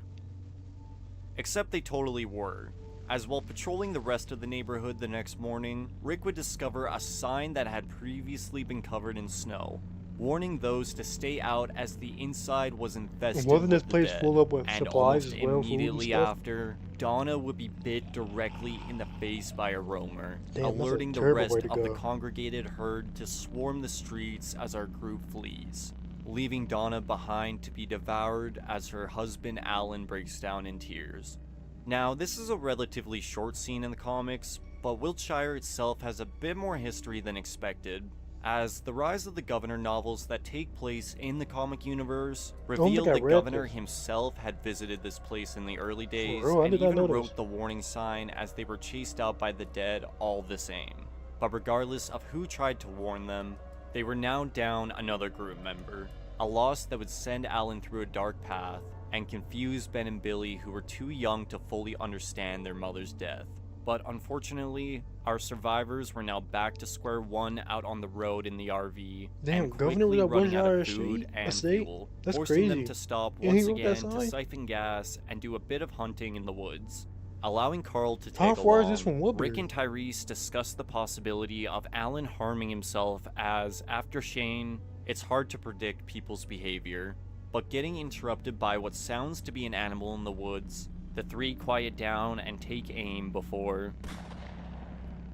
Carl got his life. Suddenly and shockingly, Carl is shot by a lone hunter named Otis, who mistook him for a deer while out hunting himself. Screaming out in grief, Rick holds Otis at gunpoint and threatens to end his life. This is the same other show. This Carl is still alive, but barely. Genuinely feeling regretful, Otis informs Rick and Tyrese he's from a nearby farm, owned by a man who may be able to help with his limited medical experience. So frantically wrapping Carl in his jacket, Rick takes off with Otis into the woods while instructing Tyrese to alert the rest of the group to follow them.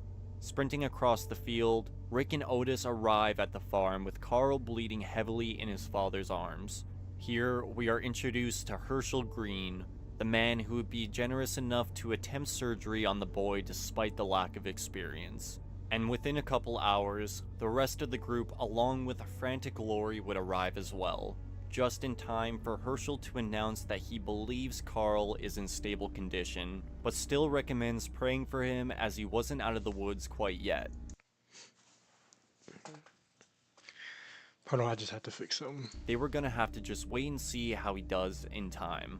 Rick is thankful, and charitably, Herschel offers our survivors a place to stay on his fenced-in property while Carl recovers. However, they would more than likely still need to sleep in the RV, as the house had quite a few occupants as is, such as Otis, who we've obviously been introduced to already, but his wife Patricia as well, along with Herschel's 6 children: Lacey, Arnold, Maggie, Billy, and twins Rachel and Susie. Notably, there's no Beth among them, as she was a TV exclusive character as I forgot well. Beth didn't But exist in the despite the comics as amicable well. joining That's of crazy groups, as well. I not forgot about all that. was That's one thing I exactly did well, forget. as some of our survivors were still dealing with different kinds of grief given the unfortunate chain of events that have occurred. Like Otis, who is ashamed of his mistake, and Alan, who is lashing out on those around him while dealing with the loss of his wife.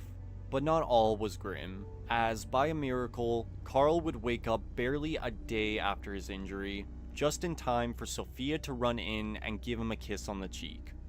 Oh yeah, in case you haven't noticed, Sophia did not go missing in the woods. Yeah, instead, she's safe and sound along with the group, which may be surprising for some of you unfamiliar with the story, as her presence alone would shave like 6 episodes off of season 2. But as our survivors prepare for a home-cooked dinner provided by Herschel, Dale takes the opportunity to confront Lori on her infidelity, pleading with her. Notices Glenn for Glenn staring at Carol, I believe. And then that's when Glenn starts telling Maggie all that stuff, and that's when Maggie offers to sleep with him. To not tell Rick if the baby is Shane's, as it would break him as a leader, which would be the last thing they need right now. I forgot Glenn Dale tells, also finds himself in the dumps as Tyrese and Carol grew closer by the minute. Confiding in Maggie on the balcony, he reveals he liked her despite her being older, and wanted to make a move but was too late. The truth is, however, Glenn was just lonely, and it turns out Maggie was too, as she very boldly tells him she'd be down to get to know him if that's what he wanted, sparking the beginning of a rather long-lasting relationship. But they aren't the only two sneaking around, the best relationship as Tyrese in the confronts Julie and Chris on getting together and risking a pregnancy. But behind his back, Chris tells Julie he's sick of waiting and wants to be with her for eternity. The only thing standing in the way is her father, which she agrees, but states they have to wait until the time is right to do something about it. Clearly, there's some trouble brewing close to home. But despite all the internal drama, this was the best they've had it in weeks, and Rick is sure to thank Herschel for his hospitality profusely. Here, the farmer reiterates they are welcome to stay on his property and enjoy their food for as long as they need, but again, would need to sleep in the RV due to a lack of space. Rick wonders if they could use the barn instead, but Herschel tells him he wouldn't want to do that, as that's where they store their— I forgot. Herschel straight up tells him in the show, Maggie, she tried to sneak off with Glenn, and she accidentally tells, and Glenn should give her a location, and then she tries to stop him, and that's when Glenn figures out. Like, they basically had to figure out Glenn clipped the secret because Maggie asked him to, but Glenn exposed it. In the comics, Herschel just straight up tells Rick, like, yo, we keep dead ones in there, fuck boy. You not staying in there. roamers. Yeah, he just blatantly tells them in the comics rather than it being a secret in the show. Rick is extremely alarmed by this news and tells him they are dangerous and should be put down, which enrages Herschel, who believes there could still be some sense of the person inside. Rick argues that they need to clear it now for everyone's safety, but Herschel refuses. And Rick's stance is different in the comics as well. He was on the side of letting Herschel keep the ones in there and try to figure it out later. And not knowing what to do, because he put him in the barn as he wouldn't stop trying to attack them. And over time, they kind of just kept doing it. Deep down, Herschel knew they were dead, but that 1% chance they could be healed had been enough for him to hoard whoever they came across. But he's still holding on to that months later despite watching the flesh fall from their faces, completely shutting down when confronted with the truth. I understand it though, he's grieving. Fun fact, we actually see Sean's death in Telltale's The Walking Dead Season 1, as Lee and Clementine briefly take refuge on the farm during the initial fall of society, but are forced to leave rather early on as a direct consequence of his death. After a rough night with Alan struggling through his thoughts of self-harm, Rick would approach Herschel the next morning with a peace offering of guns they were able to spare that he graciously accepts while approving a round of gun training for the group on his property. However, once starting, he would angrily interrupt to scold our survivors for firing at his sick neighbors' houses. Although Rick is apologetic, they are interrupted by a lone roamer, which Herschel demands they refrain from shooting. Instead, he attempts to lead it to the barn like the others. But as most could have predicted, the dead would bust the door open when unlocked, leading to chaos, as while attempting to rescue his father, Arnold would be bit on the neck by his reanimated brother Sean, while Lacey is ripped apart while trying to help all the same. With no other choice, our group would come together to put the roamers down, and while staring at his now 3 dead children, Herschel raises the gun to his head, but is stopped by Rick, forcing him to confront the consequences of his actions as Sean, Lacey, and Arnold are buried, he was only mustering up the strength to tell Rick he was right during the funeral. And although the tragedy was over and done, the drama within the group was not, as Chris and Julie manipulate Tyrese into letting them keep their guns from training, discussing how whatever they have planned will be much easier now as they watch the unaware father from the shadows. Meanwhile, amidst grieving his children, Herschel would catch Glenn and Maggie getting to know each other barely 24 hours after putting Lacey, Sean, and Arnold in the ground, but goes silent when Maggie proclaims she and Glenn were in love and nothing was going to stop them, putting Herschel in a rather bitter mood for when Rick asks to move into the house rather than the barn now that they have the space. A request he would outright refuse. Angrily, Laurie would confront Herschel after hearing the denial, sparking a rage in the farmer as he now believed he had already given them enough and has nothing but 2 more dead children for it. And after pressing him even harder, Herschel would nearly hit Laurie during their argument, screaming he doesn't owe them shit. But our survivors weren't backing down, pushing Herschel to his breaking point before raising a gun to Rick's head, demanding they leave his property now. Knowing this could get ugly with Carl preparing to defend his father like once before, Rick would concede, packing up Dale's RV as the struggling Herschel cowers alone, believing himself to be losing his mind. But not all were ready to leave, as Glenn informs the group he was going to stay as he had found something worth fighting for despite Herschel's resistance. So saying goodbye for what could be the last time, our survivors set off away from the farm, leaving Glenn and the Greens behind just as they wanted. But after a couple days of aimlessly driving, our group would come to the realization this way of life wasn't going to work for much longer, as there was nearly no food left over at the places they scavenged. They were so hungry that Andrea would even joke about gnawing a piece off Dale. But you see, their luck was about to turn, as while out scouting, the two would come across something that was about to change everything. A prison with 3 layers of fencing all the way around the perimeter. Overrun, but definitely takeable. Looking over the fortress, Rick would simply smile, declaring this place was perfect, and they were home. Hey, Volume 2 was amazing. I love The Walking Dead Volume 2 Story Explained. Now, like I said, this version of the story is quite a bit different than the show. It's much shorter, doesn't feature the Randall subplot, doesn't have the search for Sophia, doesn't have Shane causing drama, and doesn't Herschel was totally different as well. See a herd render it uninhabitable. Yep. But I think the biggest change we see is Herschel's personality. Exactly. At first, he comes across as charitable and kind, but whereas those aspects of his character expand over time and turn him into the group's moral compass in the show, the comic sees him descend into depression, and emphasizes the negative aspects of his character as he nearly strikes Laurie and raises a gun to Rick's head. Part of this, of course, is due to him grieving the deaths of his children, but the show version of part of this of his character. Rick popped that question a little too soon for my liking. Like, he just lost his actual alive kids, and kids he thought still was alive. He just lost all of them. So you'd ask that question like, yo, can we come stay in the house? You know, you got room now. They're saying it was too soon for Rick. I'm not gonna lie, that was Rick's fault. But I got kicked out sooner than later.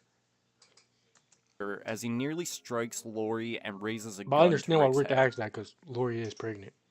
And it is cold as shit outside, so sleeping in the morning is not gonna help all that well. But that was too soon. Part of this, of course, is due to him grieving the deaths of his children, but the show version of his character experiences loss as well, and never even comes close to acting this erratic. However, I think the early introduction of Tyrese works really well, as he serves to fill in that right-hand man void left behind without Shane or Daryl in the story. And I think the shady nature around Chris and Julie serves as a good hook to make you care for Tyrese and his safety during his short time in the group so far. But overall, I think the show version of the story is better written, but does drag on over time. Whereas the comic feels like it has parts missing. But despite the goodbye scene in issue 12, this won't be the last time we see the Green family, so maybe they'll be expanded on a bit more in the volumes to come. I guess we'll just have to wait and see for when I make a video on the third installment, Safety Behind Bars. But that's gonna do it for me today, folks. If you enjoyed this video, I'd really appreciate it if you hit that like button. Thanks so much for watching. It was an amazing video by Tice Will.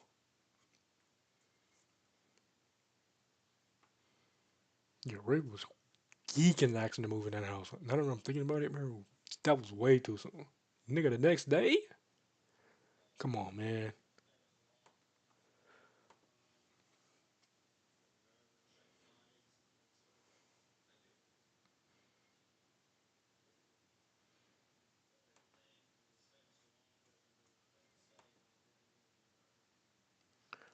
Bada boom, bada bow. Next day is insane. I'm on that. Wanting to move into the house next day is crazy. What are you doing, bro? He just lost kids, man. He lost children, man. Children. No, I'm not doing that. Which one do I want to do? Do this one. Which is the better candy?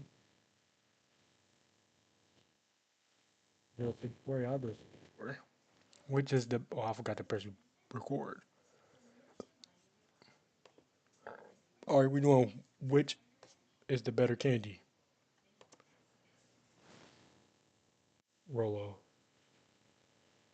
Was that shit raisins? Was that raisins? I didn't even look at it, man. I never had any of these right here, though. I'm not eating baked bean candies, though. Baked beans? Candy?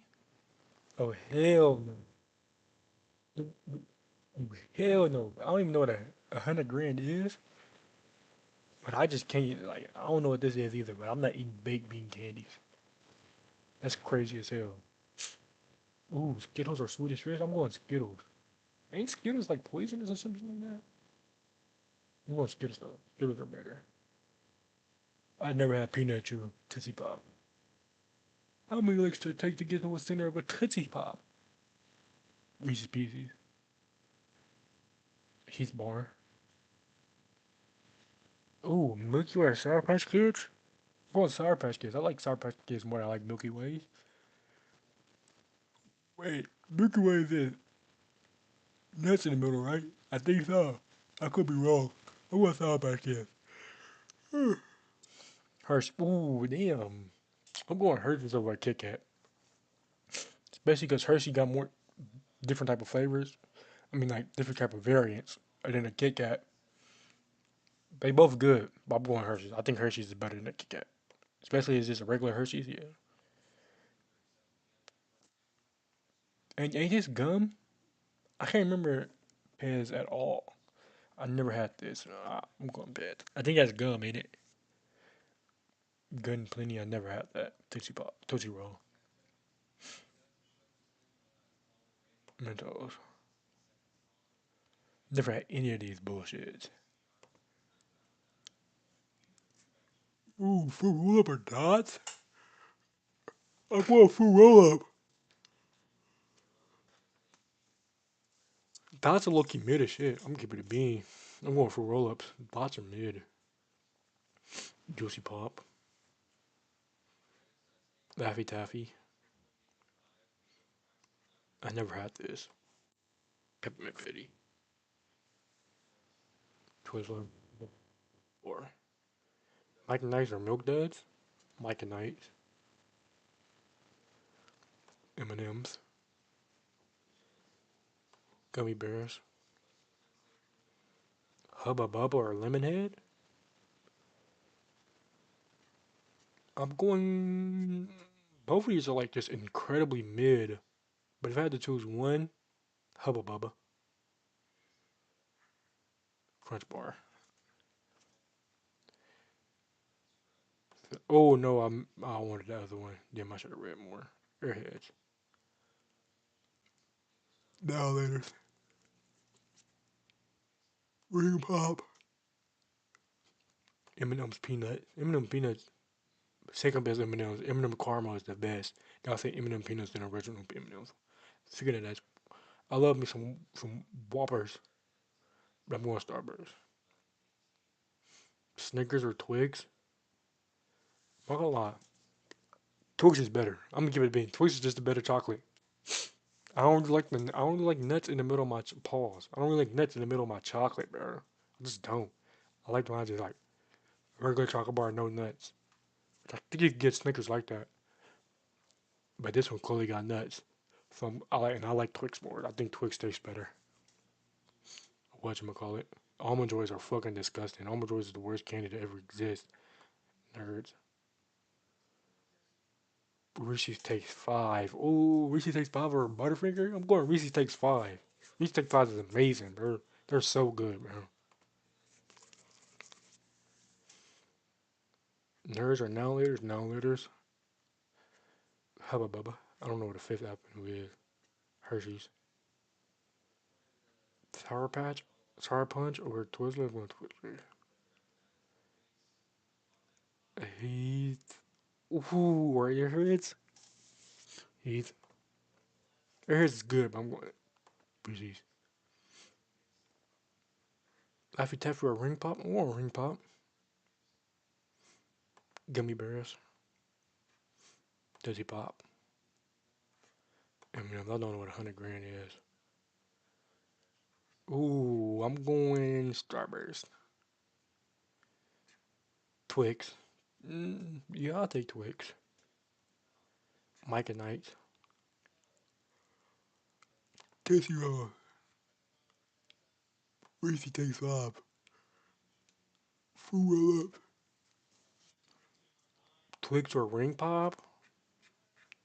I'm going. Ring Pop is good. They're not bad. But Twix is like top 3 candy bars. Chocolate candy bars out there, bro. I'm going Twix. Gummy Bears. Hershey's. Twizzler. Starbucks or Reese's Takes 5? I'm going Reese's Takes 5. Reese's Takes 5 is so good, bro. The pretzel in the middle with the Reese's. I'm going Reese's Takes 5, bro. They're so good. I just eaten one of these the other day. Starburst is amazing too, though. He. Mike and Ike.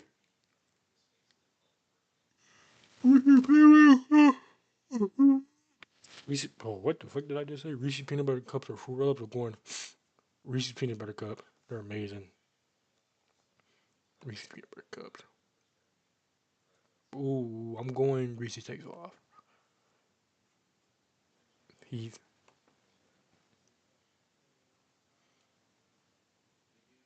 Hershey's or Gummy Bears? I love me some Hershey's, but I have to choose one. I'm going Gummy Bears. I like Gummy Bears more. I love Hershey's though. Also a top. I'll say Twix is out the top 3.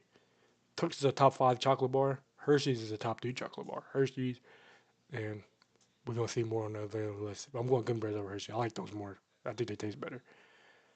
Gummy Bears over Heath. Reese's Peanut Butter Cup or Reese's Takes 5. Reese's Takes 5. Reese's Takes 5 is the best candy ever to exist, but there's no better candy than Reese's Takes 5. If you've never had Reese's Takes 5, you should try it. Like, it's gonna blow your taste buds away. I'm telling you, bro, this is the best candy to exist. The pretzel, it might sound nasty, but the pretzel in the middle with the Reese's, bro, I'm telling you, it's gonna blow your mind. Try it. Reese's Takes 5 is the best candy to exist. No lie.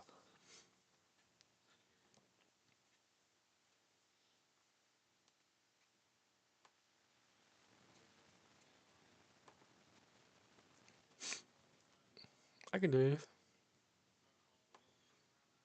Best Jason Voorhees designs. So the best Jason outfit. I think this is short. I'm doing the 16. No, I should do a 32. Jason 2009 or Dream Jason? Jason 2009. That just look cleaner. Part 8 or Part 9? Part 8, you can see the mask fully. Part 9, like, you could look at the mask, man. It's tough, but I like Jason where you can see, like, the hockey mask. Like, the hockey mask is Jason. 2009. He got the hockey mask.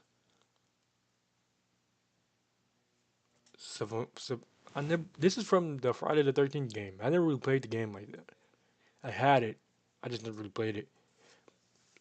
This is more Combat X Jason. Just looks like it just looks weird. Like so I'm going this Jason. 7. Part 3. Ooh, Uber Jason. Well, that's pre-Uber Jason. I'm going Part 3. Kid Jason? Hell no. Like Walt. Like bro. That's not funny, bro. That's not funny. I'm not going. Part 4, man. Kid Jason is cool. Kid Jason is cool. I mess with Kid Jason. Never Hike Alone is. Ooh, no. Freddy vs. Jason. That's like the most iconic Jason fit ever. Now, Uber Jason. I fuck with Uber Jason, man. I'm going Uber Jason. Jason, no psych. I say like the hockey mask is Jason, bro. Psychic Jason is amazing, but the hockey mask is Jason. Part 3 of 2009, Part 3. Just look cleaner and more simple. Uber Jason. Freddy. Ooh. I think it's pronounced Savani or something like that. I never played the Friday the 13th game, but I've seen this character design. The character design is tough. But Freddy versus Jason, it's like the Jason. Like when you think of Jason outfits, you're going to think of the Freddy versus Jason. I think that's the cleanest. It's like simple and the colors go well and then the hockey mask look amazing with the machete. I think that's the Jason outfit. There's no like when you think of Jason, there's no outfit you're thinking of but this one. So I'm going Freddy versus Jason. Part 8, no, Part 7. Freddy versus Jason. Uber Jason. It's like I said earlier, bro. The Freddy vs. Jason outfit is like the go-to outfit when you think of Jason Voorhees outfits. The hockey mask, the jacket, and the dark clothing with the machete. Not no robot Jason. I fuck with Uber Jason. Uber Jason's up there in my top 3 of Jason outfits, even though he looks weird and doesn't look like Jason at all. But when you think about Jason, you're gonna think about that iconic hockey mask with a dark outfit. And I feel like this Freddy vs. Jason outfit just look clean, ragged clothes. It just looks amazing. And then the hockey mask also look amazing as well. Uber Jason doesn't got the hockey mask, so I'm going Freddy vs. Jason as Jason's best outfit.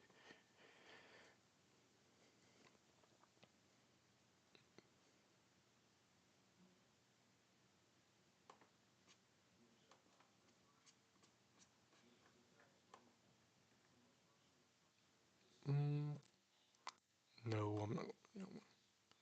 Yeah, I'm saving this one for tomorrow. I don't even know what I was up. The boys characters. I may say that one for tomorrow as well. I could do the best Walking Dead episode.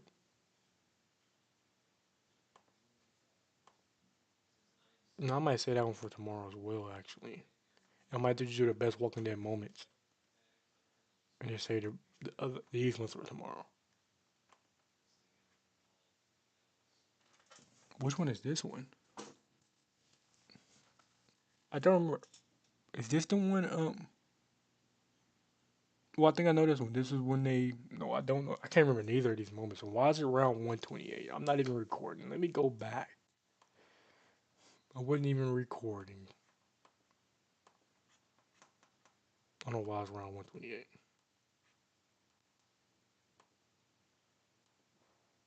Was you gonna do 32?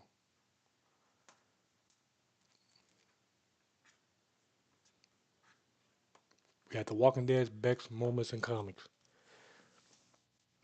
Ooh, that's Carl shooting Shane or Abraham's death. I'm not gonna lie, the Carl shooting Shane they don't really hold that much weight in the comics. I'm gonna give it because we barely really like. It'll be better if Rick did it, but that Abraham death is amazing. He getting shot through the eye with the arrow, and he's still talking. They gave it to the doctor lady in the show, but that Abraham death was amazing. Oh, this is when they found out like the snow falls off the sign that says "all dead inside, don't go" or whatever. Do you know?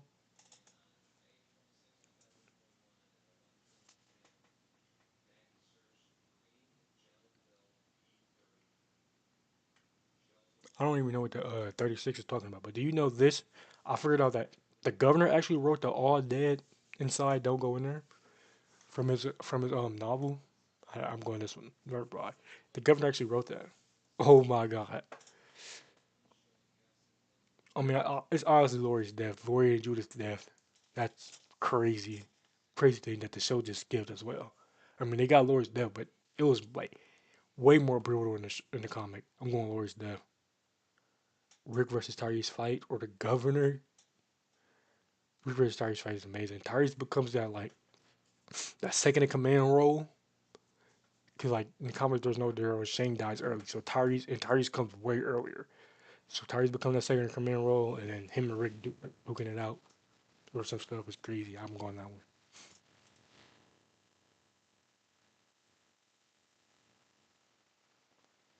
Oh, this is when I forgot his name, but he fucking drugs tries to kill Maggie or something like that. And I don't remember this moment at all. No, this is when Dale gets bit. It's Dale or Herschel. I can't remember. I think it's Dale. And then Rick has to chop his leg off. It's not in this panel, but I'm going this one. Gregory. I think that's his name. Gregory.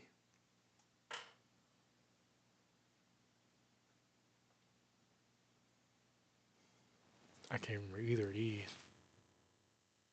At all. This one got Negan, so I'm going Negan.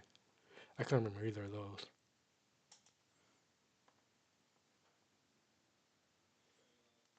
I can't remember either of these either. I think this is Laura Michonne.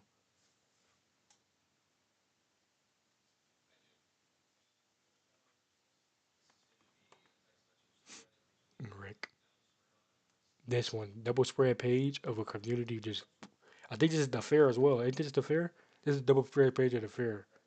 I mean, but Negan and Carl's talk about Carl's eye is also good. I'm going Negan and Carl's talk. Speak English, nigga.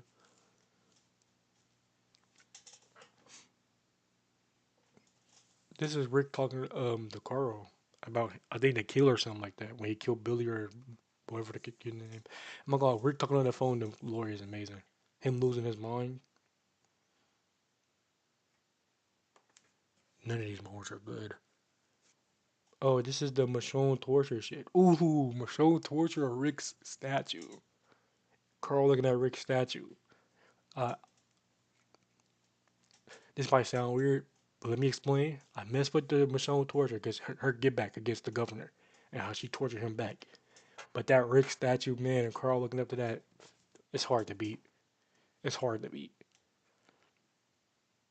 Dwight killing himself or Ezekiel's entrance? I'm going Dwight killing himself. Dwight killing himself was a crazy moment. No, that's not killing himself. No, I'm bugging. That's Dwight getting shot by somebody else. I think it's Rick. I think Rick shoots Dwight. So that's just Rick killing Dwight. I'm going Ezekiel's entrance. I forgot Dwight doesn't kill himself and just Rick shoots him. Ain't this when Carl kills that little boy? Or Rick and Negan helping each other and get stuck in that house? I'm going this one. Is this Carl killing that little boy? I'm going this one. No, because Carl didn't cry in that scene. That's not it. Carl and Lydia. Carl and Lydia. Holy yap scene. Glenn's death. This is Glenn's death. I'm going Glenn's death. Carl and Negan's talk. Abraham's death. Laurie's death. Whoa, all the deaths is going crazy. Carl and Lydia. Rick losing his mind on the phone with Laurie. Rick and Tyrese fight. I can't remember this. I thought that. Oh no, this is Carl crashing out on Rick after the prison, and he's like blaming Rick for everything. I know this one. No, this is actually peak. Ooh, Glenn's death or Rick's statue when Carl looking up. I'm going Glenn's death. I think Glenn's death is a cooler, most pivotal moment in the Walking Dead comics than the Rick statue. Rick statue is amazing as well, and Carl looking up to it, but I'm going Glenn's death. Because that's also Negan's introduction. Glenn's death. Lori's death. Abraham's death. Rick and Harry's fight. Glenn's death. Ooh, Lori's death or Abraham's death? I'm going Lori's death. Lori's death, and then her falling and crushing Judith was crazy. She just get her shit just blown out. Like Lori's death and her falling crushing Judith is crazy. But Glenn's death, any, meeny, miny, mo. Negan's introduction, that's like probably the most well-known and well-packed. Like, it's hard to explain, but that's like if you think of The Walking Dead, you're going to think of that moment. Glenn's death, Negan's introduction, like the whole Saviors thing. Like, that's what you're going to think. Lori's death is amazing. Her falling and crushing Judith, but she getting hit by that 12 gauge to her stomach and her back. And then Carl's like, don't look back. Rick's like, don't look back, Carl. And then Rick and Carl's leaving. And then it also leads to Carl's crash out. But Lori's death is pretty good. I'm going Glenn's death, though. I feel like that's the most iconic moment in the Walking Dead comics.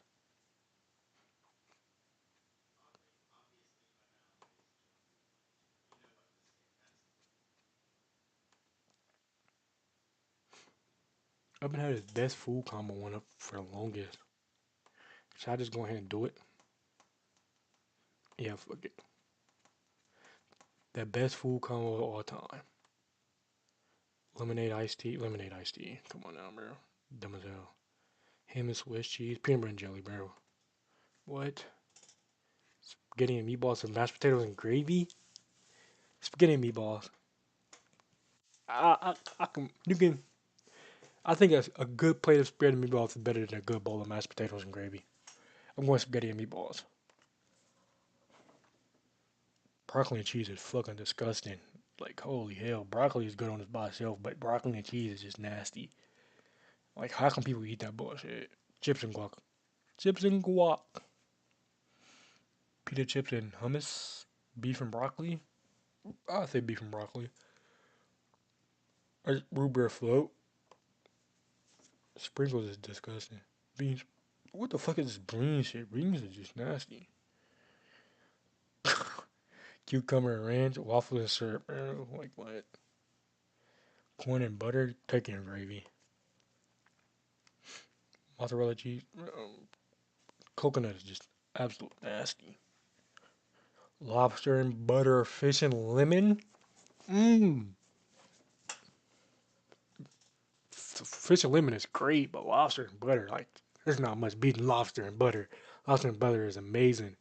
Holy hell, but fish and lemon is amazing too. But if I had to pick one, I'm going lobster and butter.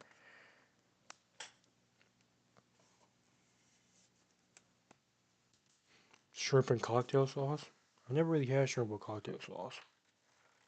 I'm going mac and cheese though. We got some contenders on this list for real. Strawberry and cream or pretzel and cheese. Pretzel and cheese. Popcorn and soda. Banana and peanut butter. Popcorn and soda. Chips with sour cream and onion or peas and carrots. Do I look like a fucking rabbit? I'm going chips with sour cream and onion. Like, what? Hash brown and eggs. Fries and ketchup. This might be a hot take. This is not really a hot take. I'm going off what I think tastes better, not which is more iconic. I think hash brown and eggs taste way better than fries and ketchup. So I'm going hash brown and eggs over fries and ketchup. I think that's just better. Chili dog. Ooh, pumpkin pie or chili dogs? I'm going pumpkin pie and whipped cream is amazing, bro.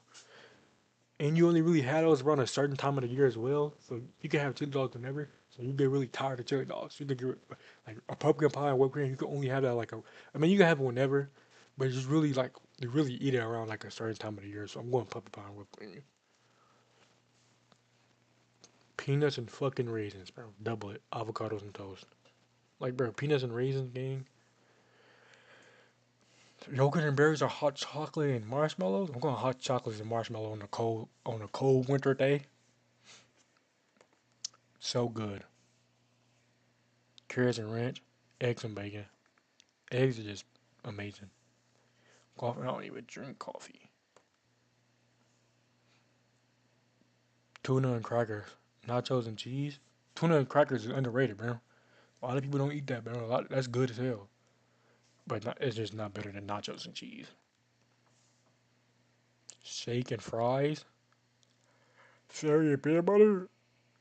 Shake and fries. I don't really do dip my fries in shake. I had it a couple times, but I did it a couple times, but I don't really do that. Milk and cereal, apples and peanut butter. Milk and cereal.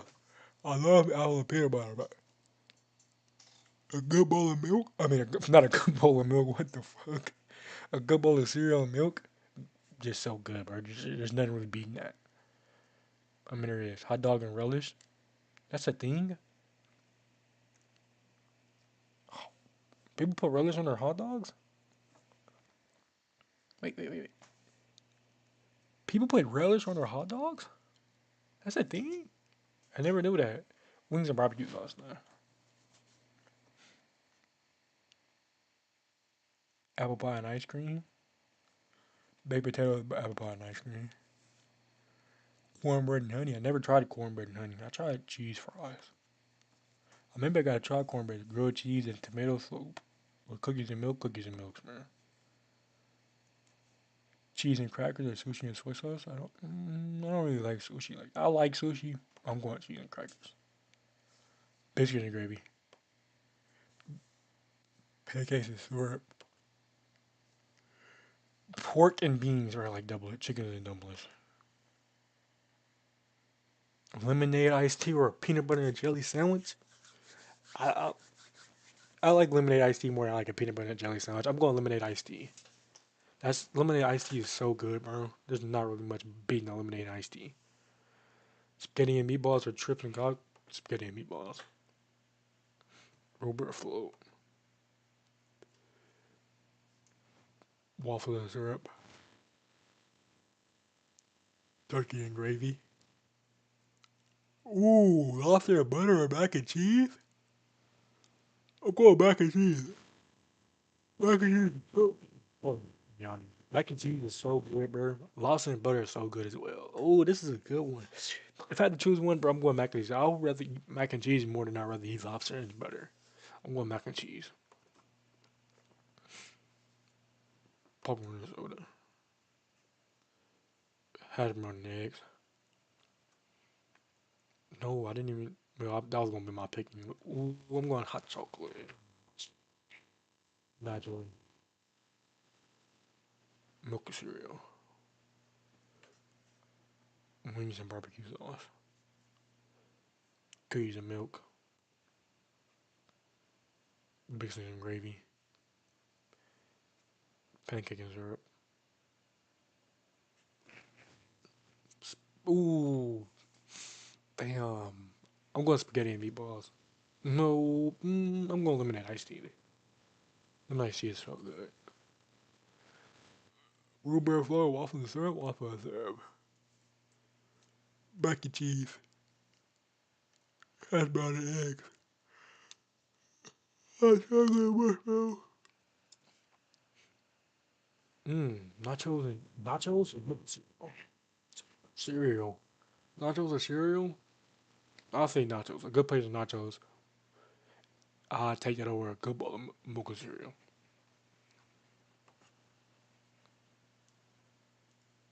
Mocha cookies. Biscuits and gravy. Lemonade iced tea. Mac and cheese. Nachos. I love me some biscuits and gravy, but cookies and milk is just better. I'd rather have cookies and milk over biscuit and gravy any day of the week. I love me biscuit and gravy now. Mac and cheese. I love lemonade iced tea. Milk and cookies. Mac and cheese is just the best food combo of all time. Whoever made that was genuinely cooking. Like, for real cooking. That's the best food combo of all time. Cookies and milk is up there, too. I love me some cookies and milk. But I don't think, like, if you mess up mac and cheese, you just can't cook. Like, I don't think there's a way you can mess up mac and cheese and make mac and cheese nasty. If you make mac and cheese taste nasty, you just can't cook. Like, you're just a terrible cook. Mac and cheese is, like, the best. I think that's the best food combo of all time. There's not really much beating it.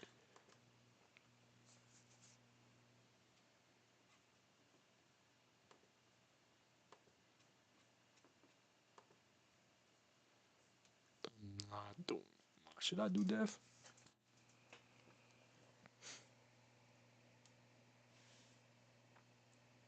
I'm not doing death today. I can rank the solo level and volume covers. Alright, I'm ranking the solo level and volume covers. This is solo. Oh, let me zoom in. Oh, I can't even. Here we go. This one is Ness. I actually own this volume in real life as well. This is a Ness. Seeing Jinwoo like that, holding his dagger. Same with this one, but I feel like I'm gonna put this at A. I feel like this solo level and volume cover, the way the colors look, the purple, the white, the blue, then Jinwoo holding the dagger and then with one arm, instead of Jinwoo just dual wielding. I feel like this one is better than this. This one is good too, number 2, volume cover 2, but I feel like it's just like a rehash of volume 1 in a way. Volume 3, B, it's just Jinwoo staring, like, and it's just dark in the background. I like it better when they're doing something in the volume cover and not just staring. You feel me? Like, Jinwoo's holding his daggers in this one, and he's holding the dagger in this one. He just really just staring. It's just a close-up of Jinwoo. This one, this is the Demon Castle. I'm gonna put this one.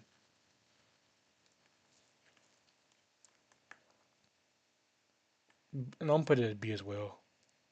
Actually gonna bump this one to an A.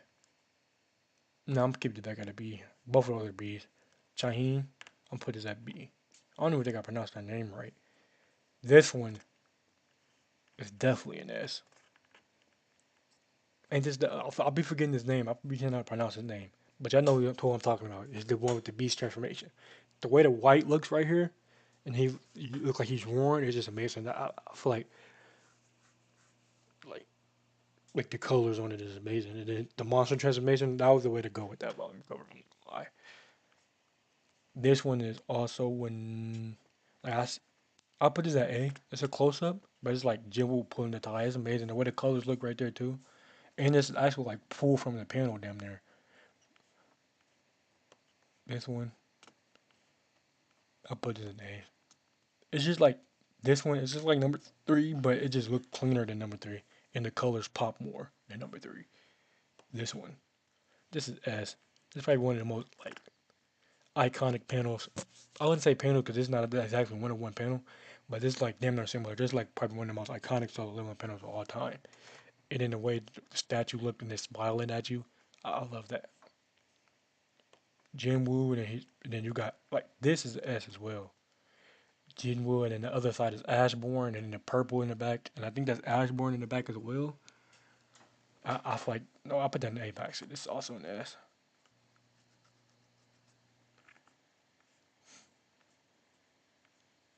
No, actually, I'm bumping you down to an A, because this one right here is the S. Jinwoo finally, like, he's turning into Ashbourne his damn self, becoming the Shadow Monarch his damn. He's not turning into Ashbourne, but he's becoming the Shadow Monarch his damn self, basically. Yeah, I just like the way the colors look, and the way, like, the black is going with the Jinwoo body pause. Volume cover 13 is amazing. Go, honey. I'll put this at a B as well. Ooh, I was gonna just because the Frost Monarch in the background too, so it's not just one singular character doing nothing. Go Gun Hee, and I think this is his battle with the Frost Monarch, and it's just a Frost Monarch in him. So I'll put that in A. And then Jinwoo's dad, the way the colors look, the gold goes well in the red, and in the background I can't see what that is in the background, but it looks amazing. I'll put this in S. I'll say this in S. Yeah, this is how I rank the Solo Leveling volume color. Let me know what y'all changed down below. I'm not gonna lie. I can see people making a contest for the Cheyenne one going up. But yeah, this is my ranking. This is how I rank. This is not which volume I think is better. This is just the volume cover.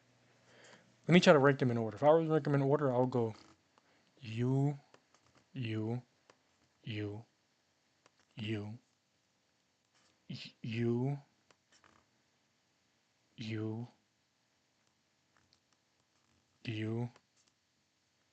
And all of these are really Jinwoo. Talk about so leveling for it. Like that. And I'll see. Nah, I'll see you right there. Yeah, this is how I rank them in order as well.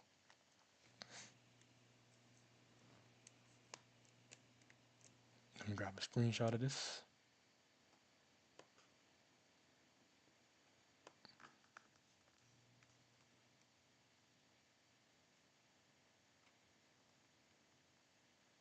Damn, take the screenshot there.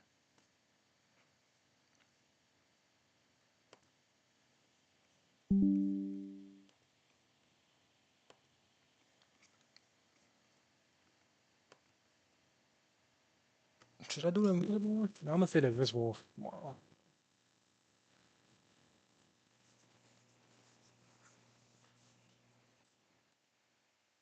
Say the Dragon Ball one for tomorrow.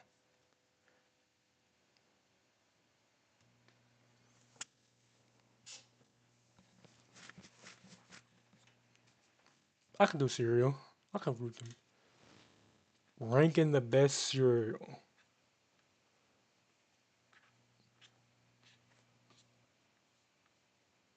Apple cinnamon cereals? I never had them. So hold on, let me see if I can. Arrow below.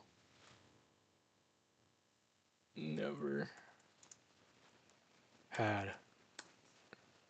I'm just gonna make you like white or some shit. No. No. What's this? What's this? No. No, I'm trying to drop. There we go. Never had. I never had apple cinnamon Cheerios. Cookie Crisp?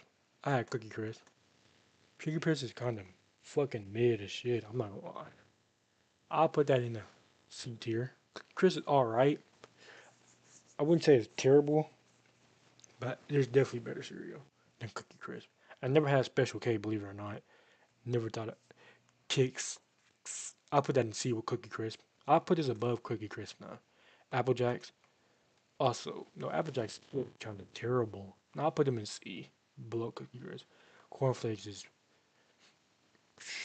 D. I never really liked the cornflakes. I never had this count shit either. Kix is actually amazing. I'm bumping Kix up to a B. I love me some Kix. Captain Crunch is an A. Rice Chicks? I don't think I ever had Rice Chicks. I don't think I ever had Rice Chicks. I can't remember. Which one is this one? Peanut butter? I don't think I ever had peanut butter Captain Crunch. Yeah, I never had peanut butter Captain Crunch either.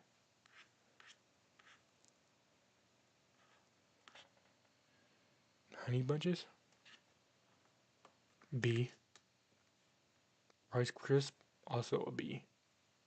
Cinnamon Toast Crunch is an S. This is literally like Cinnamon Toast Crunch is the best cereal to ever exist.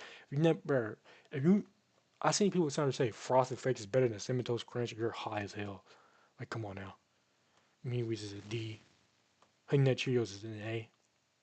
This is the original Honey Nut Cheerios, right? Yeah, I think that is. Reese's Puffs is also an A. I'll put Reese's Puffs definitely in an A. Is that the original Honey Nut Cheerios? Let me make sure. Whole grain? Which one is this one? I think this is the original one. No, this is just Cheerios. That's Honey Nut. Honey Nut is better than regular Cheerios. Rice Krispie Treats? I never had... No, I had those. I can't remember I had these. I'm putting them together. I'm gonna put you in. You're a solid C. I'm not gonna. Honey Nut Cheerios is better than regular Cheerios. Lucky Charms is a mess. Cocoa Crisp is fucking disgusting. Who eats this bullshit? D. Terrible. Like, just throw away. Don't bring that in my house. Fruit Loops is a C. Fruit Loops is mid as shit. It's overrated. Fruit Loops are overrated. People be trying to hype Fruit Loops up. They're overrated as shit. Raisin Brands is also a D. Golden Crisp. C. I put that in C. Fruity Pebbles is an A. I love me some Fruity Pebbles. Cocoa Puffs is a D as well. Cocoa Puffs is also disgusting. Don't bring that in my house either. Frosted Flakes, I'll put that in A. Nigga, they got 3 different Captain Crunch. This is Captain Crunch Berries? Oh yeah, Berries is the best Captain Crunch, bro. A. Raisin Bran, D. Any Raisin Bran is disgusting, bro. Don't bring that cereal near me. That shit is nasty. Honeycomb, B. Trix, also a B. Pops, also I'll put Pops in C. I fuck with Pops. Cocoa Pebbles is D. Anything cocoa cereal is nasty as well. Honey Smacks, I'll put that in. I'll put Honey Smacks in B. I'm bumping Cookie Crisp will be low B. Now, let me put them in order. Fruity Pebbles, Captain Crunch, Fruity Pebbles. No, Cinnamon Toast Crunch, Fruity Pebbles, Lucky Charms, Captain Crunch Berries. No, I'm putting Captain Crunch Berries up here, and I'm dropping Lucky Charms out of the top 3. Lucky Charms out of the top 3 for sure. Honey Nut Cheerios. I think this is regular Captain Crunch, Frosted Flakes, Cinnamon Toast Crunch, Frosted Flakes, Reese's Puffs, Rice Krispies, Kicks, Honeycomb. I'll put Trix in front of Honeycomb. Lucky Smacks, yeah. I'll put, Applejack. I'll put regular Cheerios in front of Applejack. I'll put Fruit Loops. No, Fruit Loops is bottom tier. Fruit Loops is damn near B. If B wasn't like just straight Raisin Bran or chocolate bullshit, I'm genuinely dropping Fruit Loops to a D, not B. I'm dropping Fruit Loops to a D. This is just bullshit, and this is never had. Let me know what I messed up on my list. I feel like this is the best ranking of cereal there is. From these brands, this is the best ranking of cereal there is. Let me get a screenshot of this. I don't need a screenshot of this. I can just make my own thumbnail for this one. Let me know what y'all change about this one though.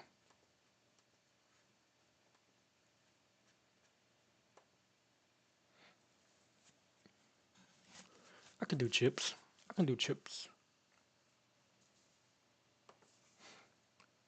Original Cheetos. Come on, bro. They're not as bad as people say they are. I'm putting them in C. They're like, man, like, when I dig into the box, you're definitely getting saved for last, buddy.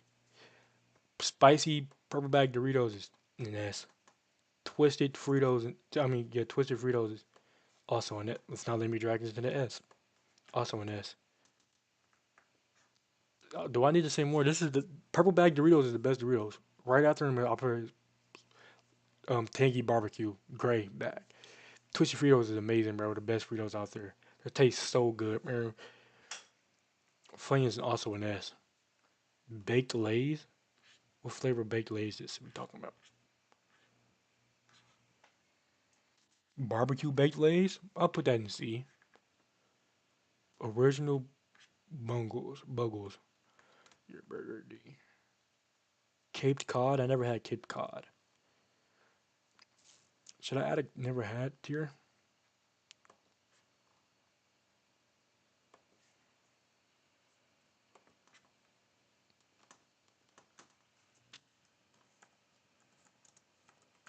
Never had.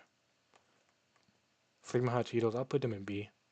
They overrated. I feel like Flamin' Hot Cheetos definitely overrated. But they're not bad. Cheeto Puffs. I'll say you're right there on the same level as regular Cheetos. I'll take regular Cheetos over you though. I'll take barbecue chips over barbecue Lay's over the Cheetos though. Now let me move it up. Hot and spicy. I never had hot and spicy Cheetos. That just sounds nasty. Like spicy Cheetos Cheez-Its. Spicy Cheez-Its is sound nasty. White cheddar Cheez-Its. That's an S. I'm not gonna lie. Original Cheez-Its is an A. White cheddar Cheez-Its is the best Cheez-Its, bro. They're so good. I don't know if it's the best. They're not bad. I'm not gonna go to best. I'll say, wait, what flavor is this? I don't think I ever had the black bag. Yeah, I never had the black bag. I had original. Original is so good. These are A. Combos. It depends on what combos. I only had pizza, and I had cheddar cheese. Yeah, these are both I had. I'll put you in C. I'll put pizza in B. Cool Ranch Doritos, that's definitely an A. I'll say you were also an A. What the fuck am I looking? I never had this salsa bullshit.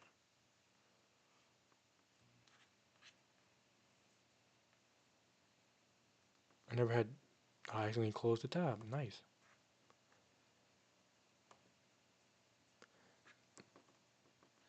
I never had you. Doritos Jacked. I haven't had those in so long. I genuinely don't remember what they taste like.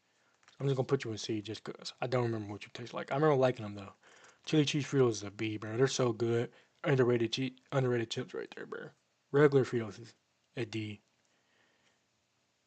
I never had you. Goldfish. I put Goldfish in A tier. Regular. I put Goldfish. Both Goldfish low key A tier. They're both like damn near. Yeah, they're both like damn near the same for real. Sun chips. This is S. Sun chips like so, especially the cheese sun chips. They're so good, bro. They're amazing, bro. But I feel like they're better than Cool Ranch Doritos for sure. And Cheez-Its. Hot fries. You're B. They're up there with they're same level as Hot Cheetos for me. Never had you. Baked Lay's. I'll put these are regular baked Lay's. I'm not gonna lie, baked just tastes so good. Barbecue Lay's. I'll put barbecue Lay's in B. I can't remember if I had these or not. I'm just gonna put you in. These sour cream and onion. I'll put sour cream and onion Lay's at A. Classic Lay's. Just munchies, especially the hot munchies. Those are S. I'm not gonna lie, those are S. These are so good, bro. Oh my god. Regular munchies. I'll put those in B. Hot munchies are definitely better.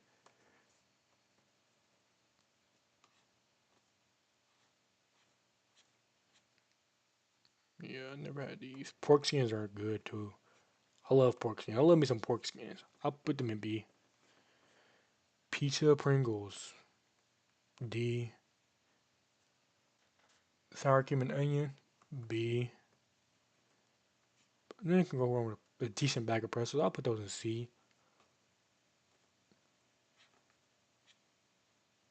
Cheddar and sour cream.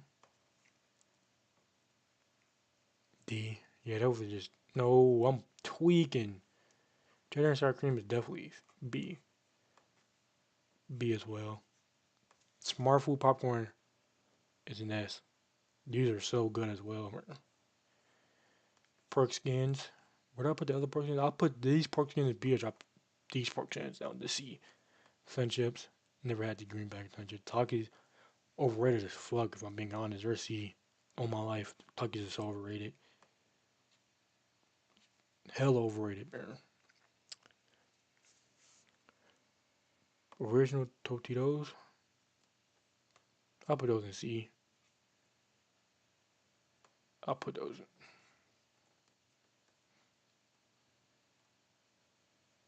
in. Also C. Triscuits, I can't remember if I had Triscuits. These Vettel shits, it is terrible. Like bottom tier trash. Like, come on now. Who eats this bullshit? Veggie?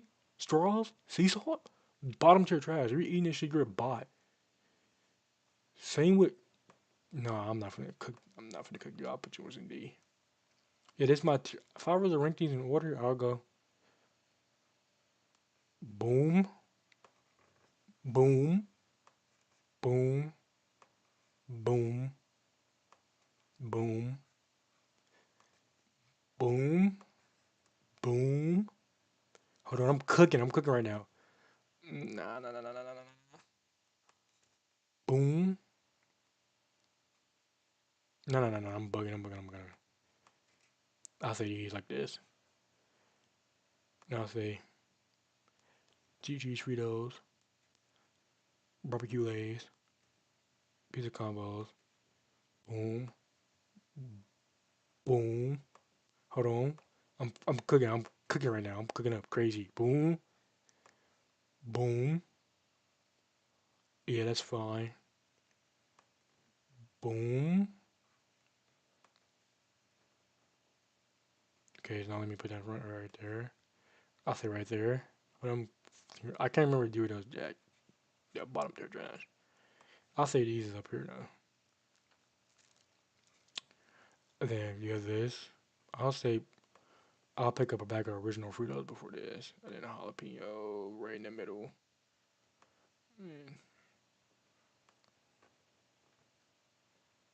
Yeah, like that. And like that. I can't rank the bottom ones because I never had them. But yeah, this is how I rank chips, man. Best chips is the Funyuns, then Sun Chips, then white cheddar cheeses, then Twisted Fritos, then purple bag Doritos, and then popcorn, then the Munchies. Chex Mix is also amazing. Honestly, I'm joking. I'm bumping Chex Mix to an S. Chex Mix are so good, bro. Like, there's nothing really being a good Chex Mix. But these are rich chips. Let me know which height. What would y'all change down below?